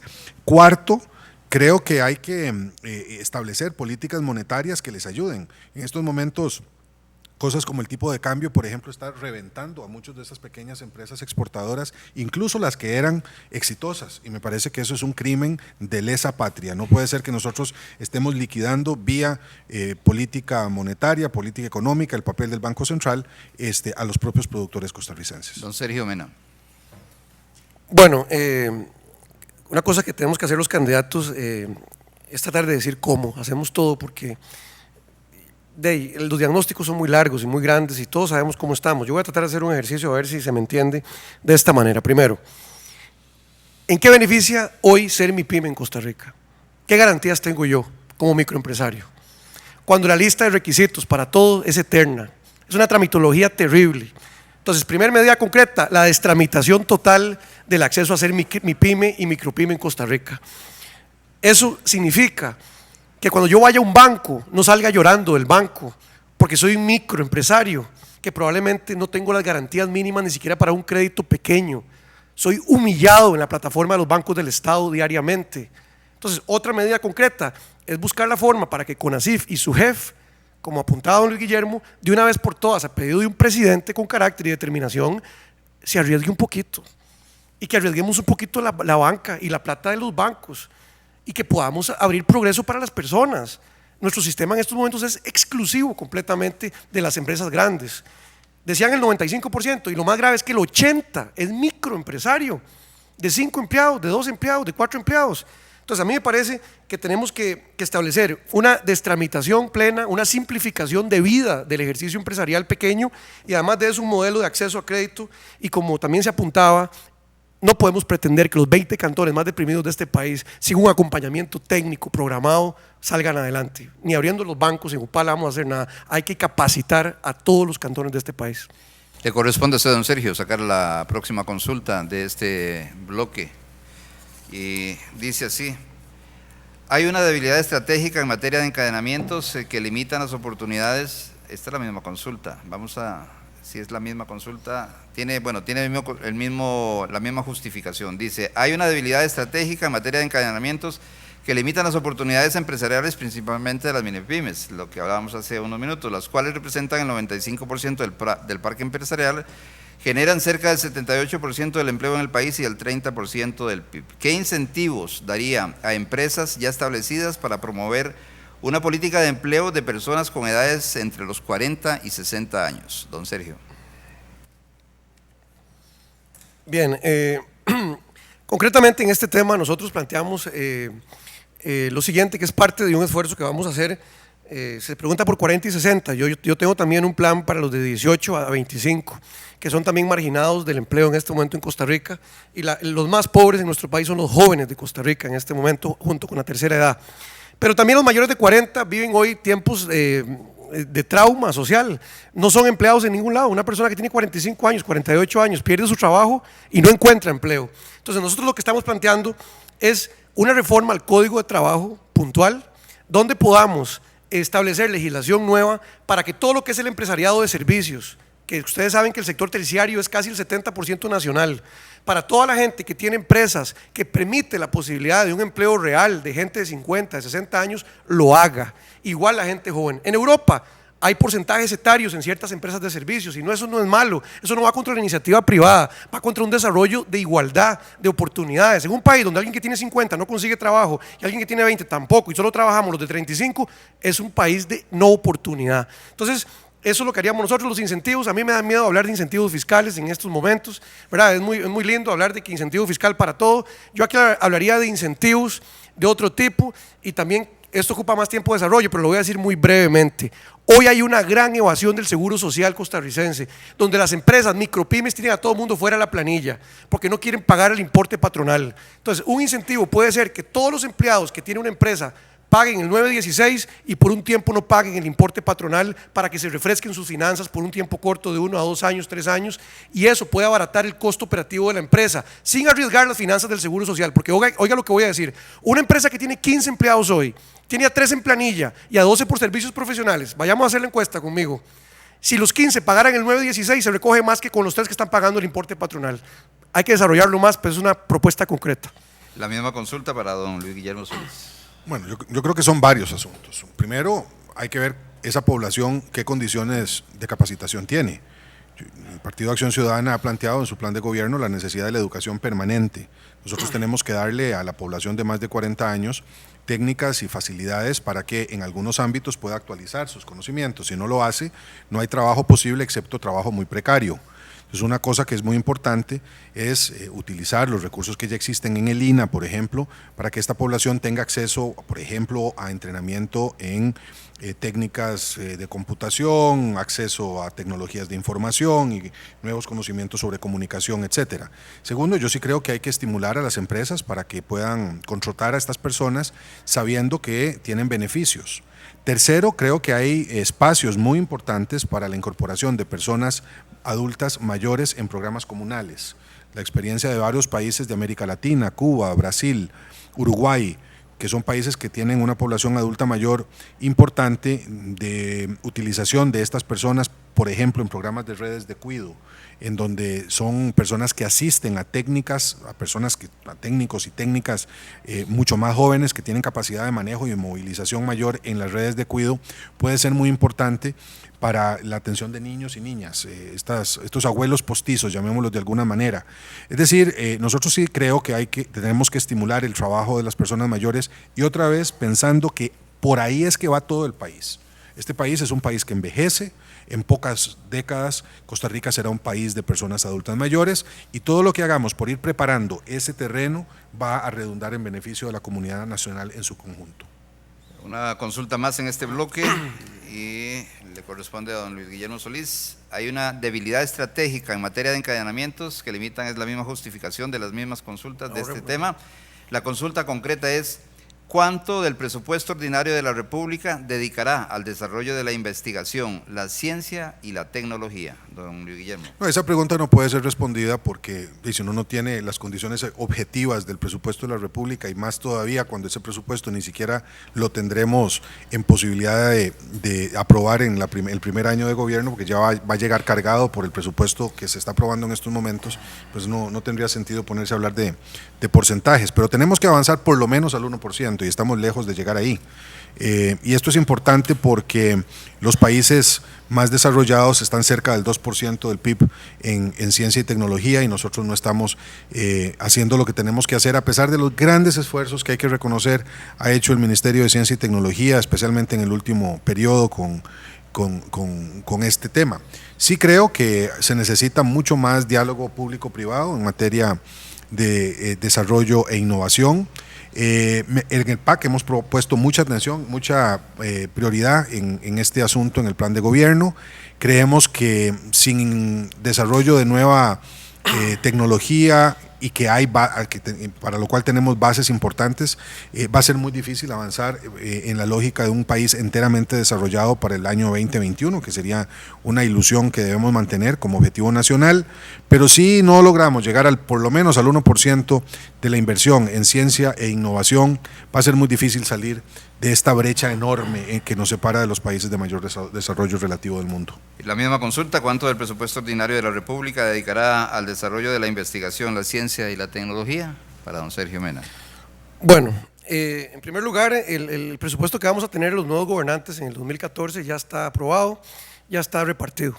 Nosotros vamos a entrar en mayo con un gobierno ya en plena ejecución, con un presupuesto en plena ejecución, y venir a hablar aquí ahorita de porcentajes. Habría que hablar de porcentajes eventualmente para el 2015, de que un gobierno nuevo pueda establecer algún porcentaje, 1 o 2, etcétera. Yo más que eso quiero contestar de esta manera. A mí me parece que las universidades de este país, y hablo de las públicas en primer lugar y termino con las privadas, y por último con las que casi no son nada, pero son universidad privada también, ¿a dónde está la investigación de esas universidades? La función de extensión social y de investigación, ¿qué están haciendo las universidades por investigar cada vez más en Costa Rica? Ellos tienen un principio de autonomía, pero nuestros gobiernos tienen que ser capaces de persuadir y de dialogar con las autoridades universitarias para que se incentive la investigación. Y si aquejan falta de recursos, hay que revisar el porcentaje del FES que se reparte a las universidades públicas, donde una se lleva más de la mitad del Fondo de Educación Superior de este país, dejando a la UNED, al Tecnológico y a la UNA con menos capacidad de desarrollo. También es importante que las universidades privadas de más renombre en nuestro país, invitarlas a que investiguen y que apoyen la ciencia y la tecnología con los dineros que cobran de sus estudiantes privados, que son millones de colones que lucran con los ciudadanos de este país a falta de infraestructura pública de educación superior. Entonces yo creo que tal vez del presupuesto uno puede hacer un esfuerzo, pero un gobierno con carácter y determinación puede ir a buscar la plata donde la hay. Y por último, yo digo que un gobernante tiene que estar siempre en San José, Punta Arenas, Limón, Guanacaste, Cartago, Heredia y Punta Arenas. Y cada vez que sale, mínimo, de vuelta viene con un montón de cooperación internacional para el país. Y la que yo voy a traer es para ciencia, tecnología y cultura. Gracias. Vamos a ingresar ahora sí al séptimo bloque, que corresponde a redes sociales, quienes han formulado las consultas en las diferentes redes sociales que están dispuestas para ustedes. Mariela. Vía Twitter nos pregunta Nicole: este país se ha vuelto carísimo. Me interesa saber cuál es su propuesta para mejorar el acceso a vivienda de las personas jóvenes. Don Sergio Mena. Gracias. No sé si será la misma Nicole, pero ha preguntado en Canal 13 ayer, en las vicepresidentas, preguntó lo mismo alguien que se llamaba Nicole. y lo preguntó en el del martes. Creo que es una ciudadana muy preparada para entender bien qué está pasando con los candidatos, y me parece muy bien. Si es ella, felicitaciones, y si no, también por la pregunta. Miren, nosotros hicimos un partido político donde la juventud codirige con los adultos para evitar el adultcentrismo que hay en Costa Rica y para que los jóvenes tomen en sus manos, los que estudian, los que no estudian, los que trabajan, los que trabajamos, los que no, las soluciones para el futuro de nuestro país. Es claro que hoy las juventudes, los matrimonios jóvenes o las parejas que están unidas en un sentimiento tienen la frustración patrimonial de no poder tener una casa propia. Casi todos vivimos de alquilado y me incluyo todavía. Eso tiene que resolverse de una forma, y yo lo que haría, Nicole, es hacer todos los esfuerzos. No sé hasta dónde me alcanzará desde la Presidencia de la República para hacerlo vía decreto y vía negociación con otros partidos. Tenemos que eliminar la prima bancaria de los préstamos de vivienda. Muchos jóvenes suman sus salarios y tienen para pagar la cuota, pero lo que no pueden pagar es ni el 15, ni el 20, ni el avalúo, ni lo otro. Tenemos que hacer un modelo en donde la gente que tiene empleo joven y pueden pagar, no se cobre la prima bancaria o que algún otro sistema lo financie. Miren qué fracaso con el tema de vivienda de clase media, un crédito otorgado desde que se creó el famoso proyecto de ley. Entonces yo propongo concretamente para Nicole que el partido lucharía porque haya un acceso al crédito sin prima, y ya eso es suficiente. Miren, los jóvenes de este país, mujeres y hombres que me escuchan, nosotros no queremos nada regalado, no queremos que el Estado nos regale nada. Queremos que nos dejen pagar según nuestra posibilidad económica. Muchas gracias. Don Luis Guillermo Solís. Bueno, yo creo, Nicole, depende de cuáles jóvenes hablemos. Hay jóvenes que pueden pagar y otros jóvenes que no pueden pagar. Y yo creo que hay que mantener, por ejemplo, los programas de vivienda social, porque sin esos programas es probable que un conglomerado importante de personas, recordemos que la juventud está en el quintil más de menores ingresos como promedio, y que hablábamos ahora hace un rato de mujeres jóvenes, jefas de hogar, que no tienen acceso a otro recurso que no sea el de su propio trabajo y el de sus familias, es trabajo precario. Bueno, yo diría que vivienda social hay que mantenerla para cierto grupo. Para el grupo que sí puede pagar, pues muchas más facilidades. Estuve en varias mutuales la semana pasada, precisamente hablando sobre este tema. Creo que se puede conversar con esas mutuales que están dispuestas a hacer programas, o están haciendo programas muy interesantes de vivienda pagada para jóvenes de clase media. Vivienda, por ejemplo, en condominio de tipo social, pero con doble piso, lo cual mejora mucho la capacidad que tienen estas familias de tener acceso a estas viviendas. Hay por lo menos 3 mutuales que están haciendo planes accesibles con facilidades de pago bastante interesantes. No tienen que ser únicamente los bancos del Estado o los bancos privados los que hagan estos proyectos. Creo también que se pueden establecer fideicomisos para vivienda joven, y sí creo que es un tema central. El tema de la vivienda, el tener patrimonio como una primera vivienda, es básico para las parejas jóvenes, independientemente de cómo estén conformadas esas parejas, y tengo la certeza de que en un gobierno del PAC trataríamos de volver mucho más eficaz ese proyecto, esa ley que hoy no funciona bien y que podría ser la base para la construcción de estos proyectos de vivienda joven. ¿Otra consulta, Mariela? Nos pregunta don César Molina a través del Facebook. Un problema que tenemos muchos jóvenes estudiantes universitarios es el precio de las universidades privadas. La mayoría están fuera de nuestro alcance económico. ¿Tienen o han pensado ustedes algún plan sobre este tema? Don Luis Guillermo. Bueno, yo siento que efectivamente hay que regular algunos de los criterios con que algunas universidades privadas cobran sus matrículas. Ya esto se ha hablado en algunos momentos, incluso en debates que hemos sostenido invitados por las propias universidades privadas. El CONESUP podría ser un buen lugar desde donde se definan esos criterios. La ley de la oferta y la demanda ciertamente es la que regula el mercado de la educación privada, pero a mí me parece que la incidencia que tiene la educación privada, especialmente en la población de menores ingresos del país, amerita una regulación de las propias universidades, y si ya el asunto se desbocara del gobierno, porque desafortunadamente la educación universitaria pública no está siendo suficiente para darle chance a una buena parte de la población de menor ingreso de acceder a ella, y esto convierte la universidad privada en una opción no para la gente de mayores recursos, sino para la gente de menor menores recursos. Y desde ese punto de vista sí tiene que haber una regulación, y creo que esa regulación debe plantearse en primera instancia desde las propias universidades, algunas de las cuales no son muy buenas y otras son excelentes, pero habría que garantizar en cualquier caso que los precios no se desbocan y que hay criterios claros para el aumento en las matrículas. Don Sergio Mena. Bueno, concretamente, de ser electo presidente de la República, yo intervengo el CONESUP el primer día, en la primera semana de gobierno, y lo intervengo no con ánimos amenazantes, sino con el ánimo de sentar a los propietarios de universidades privadas en una gran mesa de diálogo para ver cuál es el fin final de sus universidades privadas, si es enriquecerse mercantilmente o si es llevar capacitación a la sociedad costarricense con oportunidades de desarrollo, crecimiento y investigación. Por eso hay que tomar medidas con mucho carácter. En nuestro país no está para que nosotros estemos esperando las buenas voluntades de muchas personas. Ya el sector académico superior privado se ha vuelto absolutamente un negocio comercial. Y a ese estudiante que habla, don César, yo lo entiendo porque yo no estudié, bueno, estudié en universidad privada y pública y además soy profesor en universidad privada en la actualidad, todavía me queda un curso. Y yo vivo lo que él está diciendo. Él se refiere a los abusos de matrícula, a los abusos de cada año, cada cuatrimestre de aumento de materias, por un papel 15,000 pesos, por 2 papeles 25,000 colones. Él está hablando de eso y está hablando de que ellos trabajan todo el día para llegar a la clase de las 6:30. Y algo que no ha dicho él es la calidad de los profesores. Pésima muchas veces, y ocupamos un órgano de acreditación de docentes en la universidad privada, porque son pocos los profesores que uno recuerda de la universidad privada, porque son pocos los buenos. Entonces yo creo que ese tema es muy importante y un gobierno nuevo, de nueva generación, va a entrarle a la raíz del problema y hay que ir a hablar con los que se lucran de la educación privada costarricense. Otra consulta que formulan a través de las redes sociales. Nos pregunta vía Twitter Micastic, dice: la corrupción en el país es un tema real, pero me interesa saber específicamente cómo van a tratar la corrupción que existe en el MEP, por ejemplo, con nombramientos y en la caja. Don Sergio Mena.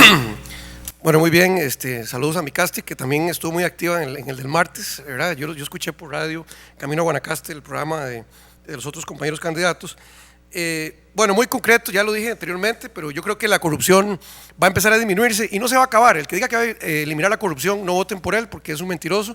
La corrupción es un problema endémico y siempre va a existir. Pero para disminuirlo, en primer lugar, la despolitización total del MEP, lo dije anteriormente, no puede ser un economista, el ministro de Educación debe ser un educador o una educadora que conozca el sistema. Tenemos que tener gente en las direcciones de nombramiento que atiendan a los méritos de los maestros, a la seguridad laboral y no lo que reina en Costa Rica, que como se ha mencionado en este diálogo, hoy están siendo presionados muchos maestros y maestras de este país en campaña electoral en este momento, con más de un 20% de maestras y maestros y profesores interinos.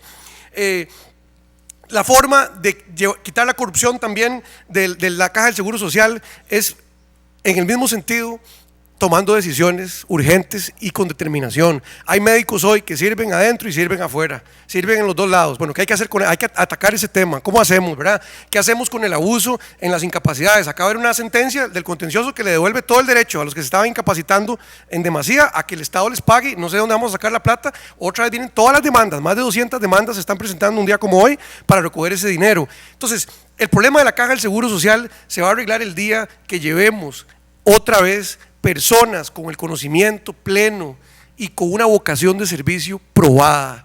No podemos contratar en el Seguro Social directivos, los gobiernos, y llevar personal administrativo que no tiene vocación de servicio social. La corrupción de la Caja pasa por los médicos, por los asegurados y pasa por todas las contrataciones de la Caja. La única forma es transparencia plena en los dos ministerios y en la Caja y empezar verdaderamente a controlar la eficiencia de los servidores públicos de este país. Gracias, don Sergio. Formulemos nuevamente la consulta para que le quede clara a don Luis Guillermo Solís. Dice Micastic, la corrupción en el país es un tema real, pero me interesa saber específicamente cómo van a tratar la corrupción en el MEP, por ejemplo, con los nombramientos y la Caja. Bueno, primeramente hay que hacer valer la ley, es decir, tenemos en Costa Rica un montón de leyes que no se cumplen, impunidad cero, debería de ser la consigna de un nuevo gobierno. El Partido de Acción Ciudadana ha hecho del tema de la transparencia, de la lucha contra la corrupción y de la lucha contra la impunidad una bandera desde su fundación. Nosotros creemos que el Estado costarricense dispone de un montón de instancias donde se puede atender el tema de la impunidad. Por ejemplo, en un gobierno del PAC, todas las decisiones de la Procuraduría de la Ética serían de acatamiento obligatorio, no como ahora, que la Procuraduría emite opiniones que no son atendidas por el Poder Ejecutivo. Creemos que en materia de educación, transparentar las listas de interinos, por ejemplo, al igual que las listas de enfermos en la caja que no tienen atención, es fundamental. Hay que ponerle focos a los evasores en la caja, hay que ponerle focos a los funcionarios de la caja que no están cumpliendo con su trabajo, independientemente de si estos son médicos o administrativos. Hay que ponerle foco a la compra de medicinas. Si con mayor luz, con mayor claridad, la gente se siente incómoda. Hay un señor que se llama Roberto Mora, el gran cobrador de la caja, que desde su casa con una computadora ha hecho más que las decenas de funcionarios de la caja que son responsables de la mora en los pagos de las cuotas obrero-patronales, etcétera. O sea, yo ahí creo que tenemos que ser muy claros en el sentido de que hay que usar la ley, hay que tener voluntad para no permitir que haya impunidad, y que el gobierno debe tener mayor autonomía respecto de los intereses privados que han hecho que muchos de estos fenómenos se agudicen en los últimos años. Una última consulta de las que formulan a través de las redes sociales. Nos pregunta Paraceilis vía Twitter: ¿cómo lograrán impulsar sus proyectos ante una asamblea legislativa como la que se vislumbra, con tantos partidos y hasta diputados independientes? Don Luis Guillermo Solís. Bueno, mire, haciendo el trabajo que hay que hacer en política, conversando mucho, armando acuerdos, convenciendo, mandando proyectos que sean adecuadamente consultados. Ahora se dice, hay que entender que así va a ser la política de Costa Rica. A mí no me asusta que haya una gran diversidad. Por eso es que creo que tenemos que avanzar hacia un sistema más parlamentario, mucho menos presidencialista. Nuestra lógica de cultura política sigue siendo bipartidista, y eso no existe más, por suerte. Se acabó el reino de dos partidos que dominaban el espectro político nacional. Ahora vamos al reino de la diversidad. Eso le plantea grandes desafíos a la política costarricense, ¿verdad? Vuelve obligatorio el acuerdo, vuelve obligatorio el diálogo. Y claro, habrá que lidiar con diputadas y diputados independientes, con algunas fracciones que van a ser más chicas. Yo creo que puede aumentar significativamente el número de representantes populares. Eso tiene que ser así. La sociedad costarricense va hacia situaciones de mayor fragmentación, no menos fragmentación. Y eso, en esa realidad, me parece, como lo digo, que el acuerdo político, la lucidez del gobierno, la disposición al diálogo, la utilización de mecanismos como el referéndum para desbloquear algunos temas, continuará siendo el camino a seguir. Don Sergio Mena. Bien, a mí me parece que no hay que echarle la culpa a los partidos políticos emergentes y nuevos de la realidad democrática que tenemos. Como bien se apunta, el fracaso es pleno del bipartidismo político tradicional, y lo que se avecina es una asamblea legislativa súper partida y distribuida en varias fuerzas electorales. Sin lugar a dudas, tenemos toda la fe de llegar diputados del Partido Nueva Generación a esa asamblea legislativa nueva en este 2014. Y yo lo que digo es lo siguiente: miren, cuando el liderazgo es genuino y quien lidera un partido político quiere hacerlo por Costa Rica, las coincidencias van a sobrar. Y yo puedo encontrar con don Luis Guillermo coincidencias en un montón de temas, y él conmigo, y él y yo con otros candidatos. Lo que tenemos que tener es madurez política, de poner cualquier interés propio en el sentido partidista y ponerlo por Costa Rica. Eso es lo que tenemos que hacer. Quizás alcancemos más desde diferentes instancias políticas con madurez que mismos diputados de un mismo partido, que yo he visto cómo se parten a la mitad las fracciones en el ejercicio legislativo, o se parten en tres. Me ha tocado ver diputados yéndose. Ayer le dio uno de Movimiento Libertario la adhesión al candidato oficialista. El otro señor de aquel partido se salieron tres y se fueron para otro partido. Entonces yo creo que tenemos un problema muy serio de valores de nuestros diputados y el compromiso con los partidos políticos, y con una buena transparencia en la comunicación de antelación de los proyectos legislativos, y poder, en las coincidencias que tenemos los partidos políticos, trabajar con antelación. Yo creo que la suerte puede ser positiva y no negativa, y va a haber más genuinidad y más compromiso de proyectos apoyados por una multitudinaria presencia legislativa, que pase la página de una vez por todas a que somos un país multipartidista y nunca más bipartidista. Gracias, don Sergio. Es momento de hacer una nueva pausa para ingresar al último bloque, en donde los señores candidatos podrán formularse consultas, si tienen consultas, o tocar temas que les sea de interés para ustedes dos. Estamos con don Luis Guillermo Solís, candidato a la presidencia de la República por el Partido Acción Ciudadana, y con don Sergio Mena Díaz, del Partido Nueva Generación. Una pausa y regresamos.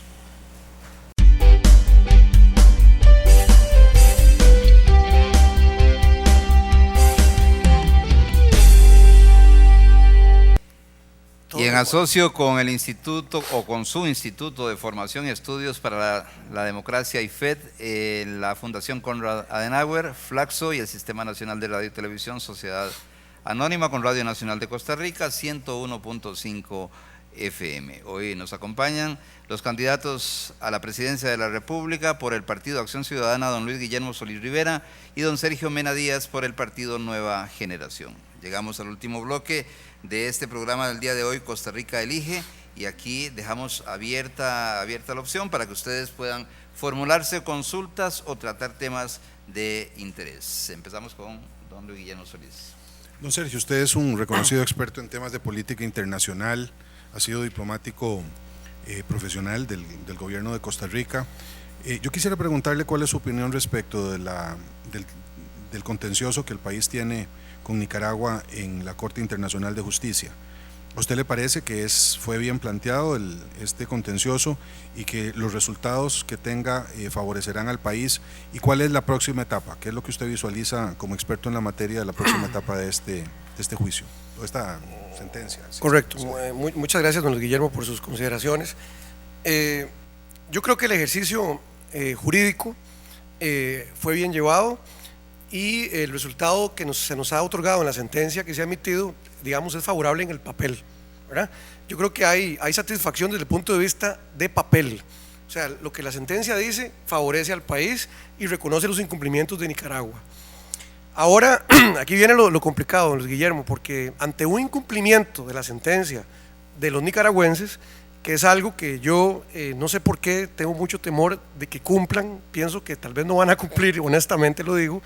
Creo que así como ellos se han manifestado muchas veces vacilantes del tema internacional y han sido irrespetuosos con nuestro país, usted sabe cómo le han faltado el respeto inclusive a la presidenta de Costa Rica, el camino que sigue es ejecutar los mecanismos internacionales para el cumplimiento de las sentencias, eventualmente pensando en que se nos vuelven a meter nicaragüenses a Islas Portillos, por ejemplo.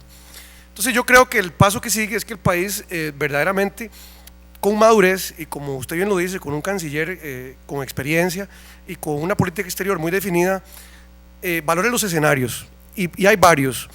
Hay un tratado internacional de asistencia recíproca para el cumplimiento de las sentencias, donde Costa Rica podría pedir cooperación internacional para reforzar la frontera norte, por ejemplo, en el cuidado de no más invasión o de no más ataque, digamos, transfronterizo nicaragüense. Podemos también, algo que es un poco más fuerte, ir al Consejo de Seguridad de las Naciones Unidas, que es el ente encargado del sistema para ejecutar las sentencias de la Corte Internacional de Justicia, pero yo veo un poco lejano que los costarricenses tomemos el avión hacia el Consejo de Seguridad, porque ahí asusta, pareciera que eso puede parecerse a guerra, ¿verdad?, o alguna cuestión bélica. Entonces creo que la siguiente etapa tenemos que valorarla en un gobierno nuevo, ¿verdad?, sea del PAC, o sea de Nueva Generación, o sea de quien sea, hay que valorar, pero yo sí creo que lo que sigue es ser muy precavidos, como usted hablaba de la inteligencia, y verdaderamente no prestarnos a más errores, porque usted bien sabe que lo que pasó en Portillos fue un error que permitió un dragado, ¿verdad?, que es inconcebible, pero usted bien hablaba de que hubo un ministro que nunca debió haber sido canciller. Entonces esa es, digamos, lo que le puedo comentar, pero sí pienso, y en contraparte quisiera preguntarle qué opina usted, digamos, de que eventualmente nosotros tengamos que recurrir eventualmente, sin pensar en nada bélico, sino para más cooperación, digamos, a acuerdos internacionales y cosas de ese tipo. Bueno, yo comparto con usted la preocupación por posibles nuevas invasiones. Como lo saben muchas de las personas que nos escuchan y nos miran, Costa Rica no ha definido todavía los límites marítimos con la República de Nicaragua, ni en el Caribe ni en el Pacífico. Eso es un ámbito en donde puede haber todavía un gran espacio para diferendos adicionales. Tenemos además que densificar mojones en buena parte de la frontera, y al final de cuentas Costa Rica solo dispone del derecho internacional para defenderse. Ese es un tema que está clarísimo. Entonces yo sí soy partidario de recurrir a todos los espacios como los sugeridos por usted, porque me parece que si no lo hacemos perdemos una de las posibilidades, de las pocas posibilidades que tenemos para enfrentar a un gobierno que no solamente ha agredido al territorio nacional y lo ha ocupado, sino que podría intentar volver a hacerlo. Desde ese punto de vista creo que tanto lo que toca a la Corte Internacional de Justicia, las sentencias que emita, como eventualmente un recurso ante el Consejo de Seguridad, y si eso no fuera posible, a otros mecanismos de cooperación hemisférica, son alternativas que no podemos descartar de ninguna manera. Es decir, nosotros tendremos que hacerlo porque de ello depende la soberanía y la dignidad nacionales. Si usted tiene todavía el tiempo para formular alguna otra consulta. Sí, don Sergio representa a uno de los candidatos más jóvenes en esta contienda, y por lo tanto yo quiero pedirle consejo, porque la opinión que él da es una opinión que es muy importante para todas y todos con respecto a políticas juveniles. Él no lo ha formulado así, pero sé que lo piensa. No es juventud, sino juventudes lo que hay. ¿Cómo segmentaría usted, que ha estudiado el tema y que tiene tantos compañeros jóvenes, don Sergio, a esa juventud, a esas juventudes que existen en Costa Rica a propósito de las diferentes políticas públicas que tendrían que implementarse para cada uno de esos segmentos? Sí, gracias por la pregunta. Yo creo que es tiempo de reconocer en nuestro país la existencia de una juventud rural que es primordial, llevarle oportunidades de desarrollo. Y hablo de todos los 20 cantones más deprimidos del país, que es donde la gente no tiene ninguna esperanza de progreso. Debe haber una política pública dirigida a la juventud rural costarricense. No pretender que ese adolescente rural tenga que venirse a la ciudad para hacerse de cemento, ¿verdad?, a empobrecerse y además abandonar a su núcleo familiar muchas veces, porque la historia de mucha gente lejana en la ciudad no siempre es feliz. Creo que hay otra juventud, que es la juventud cultural, la juventud artística, la juventud que está con el medio ambiente. Ese es un segmento que tenemos que reconocer que existe. Muchas de las juventudes de nuestro país, de las zonas más alejadas de la capital, están muy comprometidas con el medio ambiente y con la parte cultural. Recuerdo cuando estuvimos juntos en el evento aquel, afuera, en aquel debate improvisado fuera de la aduana. Culturas vivas, exactamente. Me parece que también tenemos que segmentarlos en los jóvenes que se han profesionalizado, que están hoy sintiéndose estafados porque han estudiado una carrera universitaria y no encuentran empleo. Es muchísima de las juventudes académicas que han, por la desorientación de los colegios, han llegado a estudiar carreras probablemente que no eran las de ellos. Otros llevan a medio palo una y están estudiando dos, ¿no? O sea, hay una desorientación en la parte académica, y ese es otro segmento que tenemos que tomar en cuenta. Los jóvenes que han ido a estudiar, que se han preparado, bueno, hay que asegurarles posibilidades de crecimiento. Y por último, creo que tenemos que hablar de la juventud que está en familia. Yo creo que muchas de las preguntas que nos hicieron hoy, creo que es el clamor de mucha gente que quiere un proyecto de familia en Costa Rica. Usted es un hombre de familia, yo también, y creo que tenemos que preservar la familia en Costa Rica y no preservar el individualismo social. Entonces, en esos 4 grupos de juventudes, rural, la cultural, artístico, medio ambiente, la juventud universitaria profesional y las juventudes familiares, creo que son 5 áreas de juventudes que, digamos, yo tomaría, y no estoy dejando por fuera por aquello. En lo cultural incluyo a las juventudes indígenas, ¿verdad?, que usted sabe, usted conoce muy bien el tema. Hay un gran abandono de progreso para las zonas de Talamanca y todas las zonas de la parte de Cotobruz y todas las zonas alejadas del país. Entonces es una sugerencia respetuosa de esta candidatura joven para usted. ¿Y su consulta? No, yo le consultaría a don Luis Guillermo si él estaría de acuerdo, porque yo sé que él, aunque ya no es joven por edad, es un joven de espíritu y es una persona con mucha experiencia. Si él ve con buenos ojos la posibilidad de que gente joven pueda compartir la dirección del país en un eventual gobierno del PAC. Mire, sin duda, Sergio, y yo le he dicho que me gustaría mucho que en un gobierno del PAC la representación de las juventudes nacionales sea proporcional a la que tiene la población costarricense, es decir, que haya hombres y mujeres jóvenes que asuman con la solvencia que tienen, y la tienen en demasía, es decir, hay jóvenes de una capacidad extraordinaria, asuman las responsabilidades del Estado con una política de incorporación que se merecen. Y lo digo porque en el PAC tenemos a una gran cantidad de jóvenes que ya están en posiciones de liderazgo. Mi propia jefa de prensa, que está aquí, no la ven, pero aquí está, es una joven con una larga experiencia profesional, y con sus 24 años, 5 ahora, es ya una persona muy, nuestro jefe, nuestro subsecretario general tiene 24 años también. Entonces yo estoy acostumbrado a ver a jóvenes talentosos tomando decisiones. Así es que sí, don Sergio, ese es un compromiso que tendríamos, y yo esperaría mucho que, si ese fuera el caso, usted nos ayudara a recomendar muchos nombres. Bueno, yo encantado, así es. Y yo creo que, para replicarle a lo que él dice, creo que el futuro de nuestro país está en hacer un gobierno de inclusión. Y cuando la gente habla de unidad nacional, a mí me suena muy político, muy a concertación rara. Yo creo que lo mejor es que, de forma natural, los liderazgos buenos, sanos, van a coincidir al final del camino, y yo creo que podemos hacer un esfuerzo sin vaticinar una segunda ronda electoral, yo creo que podemos coincidir por el país muchos partidos más adelante. Vamos a dejar los últimos 4 minutos, 2 minutos para cada uno, para que de acuerdo a sus planteamientos, pues convenzan a quienes en este momento nos escuchan, nos observan a través de las redes sociales y todavía no han definido. Bueno, yo más que hacer un llamado a que voten por el PAC, yo quisiera hacer un llamado para que voten por Costa Rica. Es decir, que salgan de la casa, que se muevan, no se queden sin votar. Yo creo que la próxima elección es una organización fundamental. Y aquí, haciendo un llamado desde la Casa Electoral de las y los costarricenses, yo quiero aprovechar este espacio para pedir una disminución del abstencionismo. Y no lo digo porque no tenga derecho un ciudadano o una ciudadana de abstenerse, ese es su derecho. Pero hay un derecho superior que creo que debemos ejercer, que es el derecho al sufragio. No es cosa menor. El tener la posibilidad de elegir a nuestras gobernantes y a nuestros gobernantes es un derecho escaso. Y el hacerlo como parte de un ejercicio de recuperación de la soberanía, de la restitución de la soberanía, de la profundización de la ciudadanía, me parece absolutamente esencial. Un voto que se queda en la casa es un voto para que gobiernen los mismos que han gobernado hasta ahora. Un voto que se queda en la casa es un voto que favorece a un sistema injusto. Un voto que se queda en la casa es un voto que favorece la exclusión, la miseria, la pérdida de oportunidades y la desigualdad. Tenemos que cambiar al país, pero para cambiar al país hay que participar. No se puede cambiar el país si nos quedamos en la casa. El 2 de febrero a votar, el 2 de febrero a participar y a partir del 8 de mayo a construir un país más equitativo, un país más justo, un país más próspero como el que nos merecemos las y los costarricenses. Muchas gracias. Don Sergio. Gracias.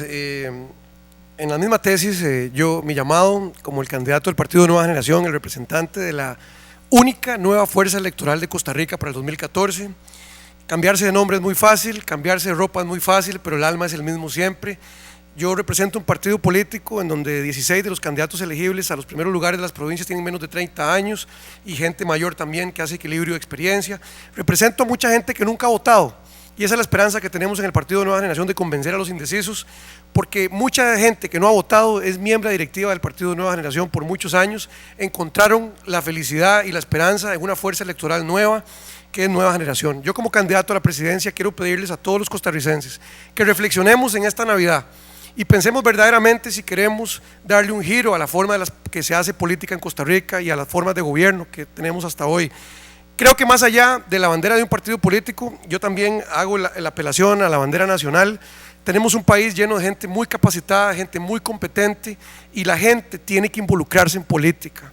Mi llamado es para que participemos en todos los partidos, como fiscales generales, como miembros de mesa, como personas que estemos en las juntas receptoras. Ayudemos a todos, a los 13 candidatos en su estructura política. Yo creo que la fiesta tiene que volver a apoderarse de las calles de este país. Es triste ver esta campaña electoral donde la gente no quiere identificarse con ningún candidato o con ningún partido, por decir que hay excepciones, por supuesto, pero ustedes me comprenden. Creo que ese es el llamado que hago yo como candidato de Nueva Generación, que tengo mucha fe y mucha esperanza que las cosas pueden cambiar, pero tenemos que hacer un alto en el camino y yo soy el que representa el relevo generacional político para el siglo XXI. Muchas gracias. Bien, muchísimas gracias a don Luis Guillermo Solís Rivera, candidato a la presidencia de la República por el Partido Acción Ciudadana, y a don Sergio Mena, candidato por el Partido Nueva Generación. Este es un programa del Tribunal Supremo de Elecciones y su Instituto de Formación y Estudios para la Democracia IFED, con asocio de la Fundación Konrad Adenauer, Flaxo y el Sistema Nacional de Radio y Televisión Sociedad Anónima a través de Radio Nacional de Costa Rica. El agradecimiento para Hugo Picado, Mariela Castro, María José Alvarado, Josué Rojas, Maynor Pizarro, Alejandro Campo, Roberto Guevara y Germán Alvarado, que está en los controles. El próximo martes estaremos nuevamente con ustedes a las 10 en punto de la mañana. Nos acompañarán en esa oportunidad don Otto Guevara, candidato del Partido Movimiento Libertario, y don Walter Muñoz por el Partido Integración Nacional. Por ahora es todo, gracias, buenos días.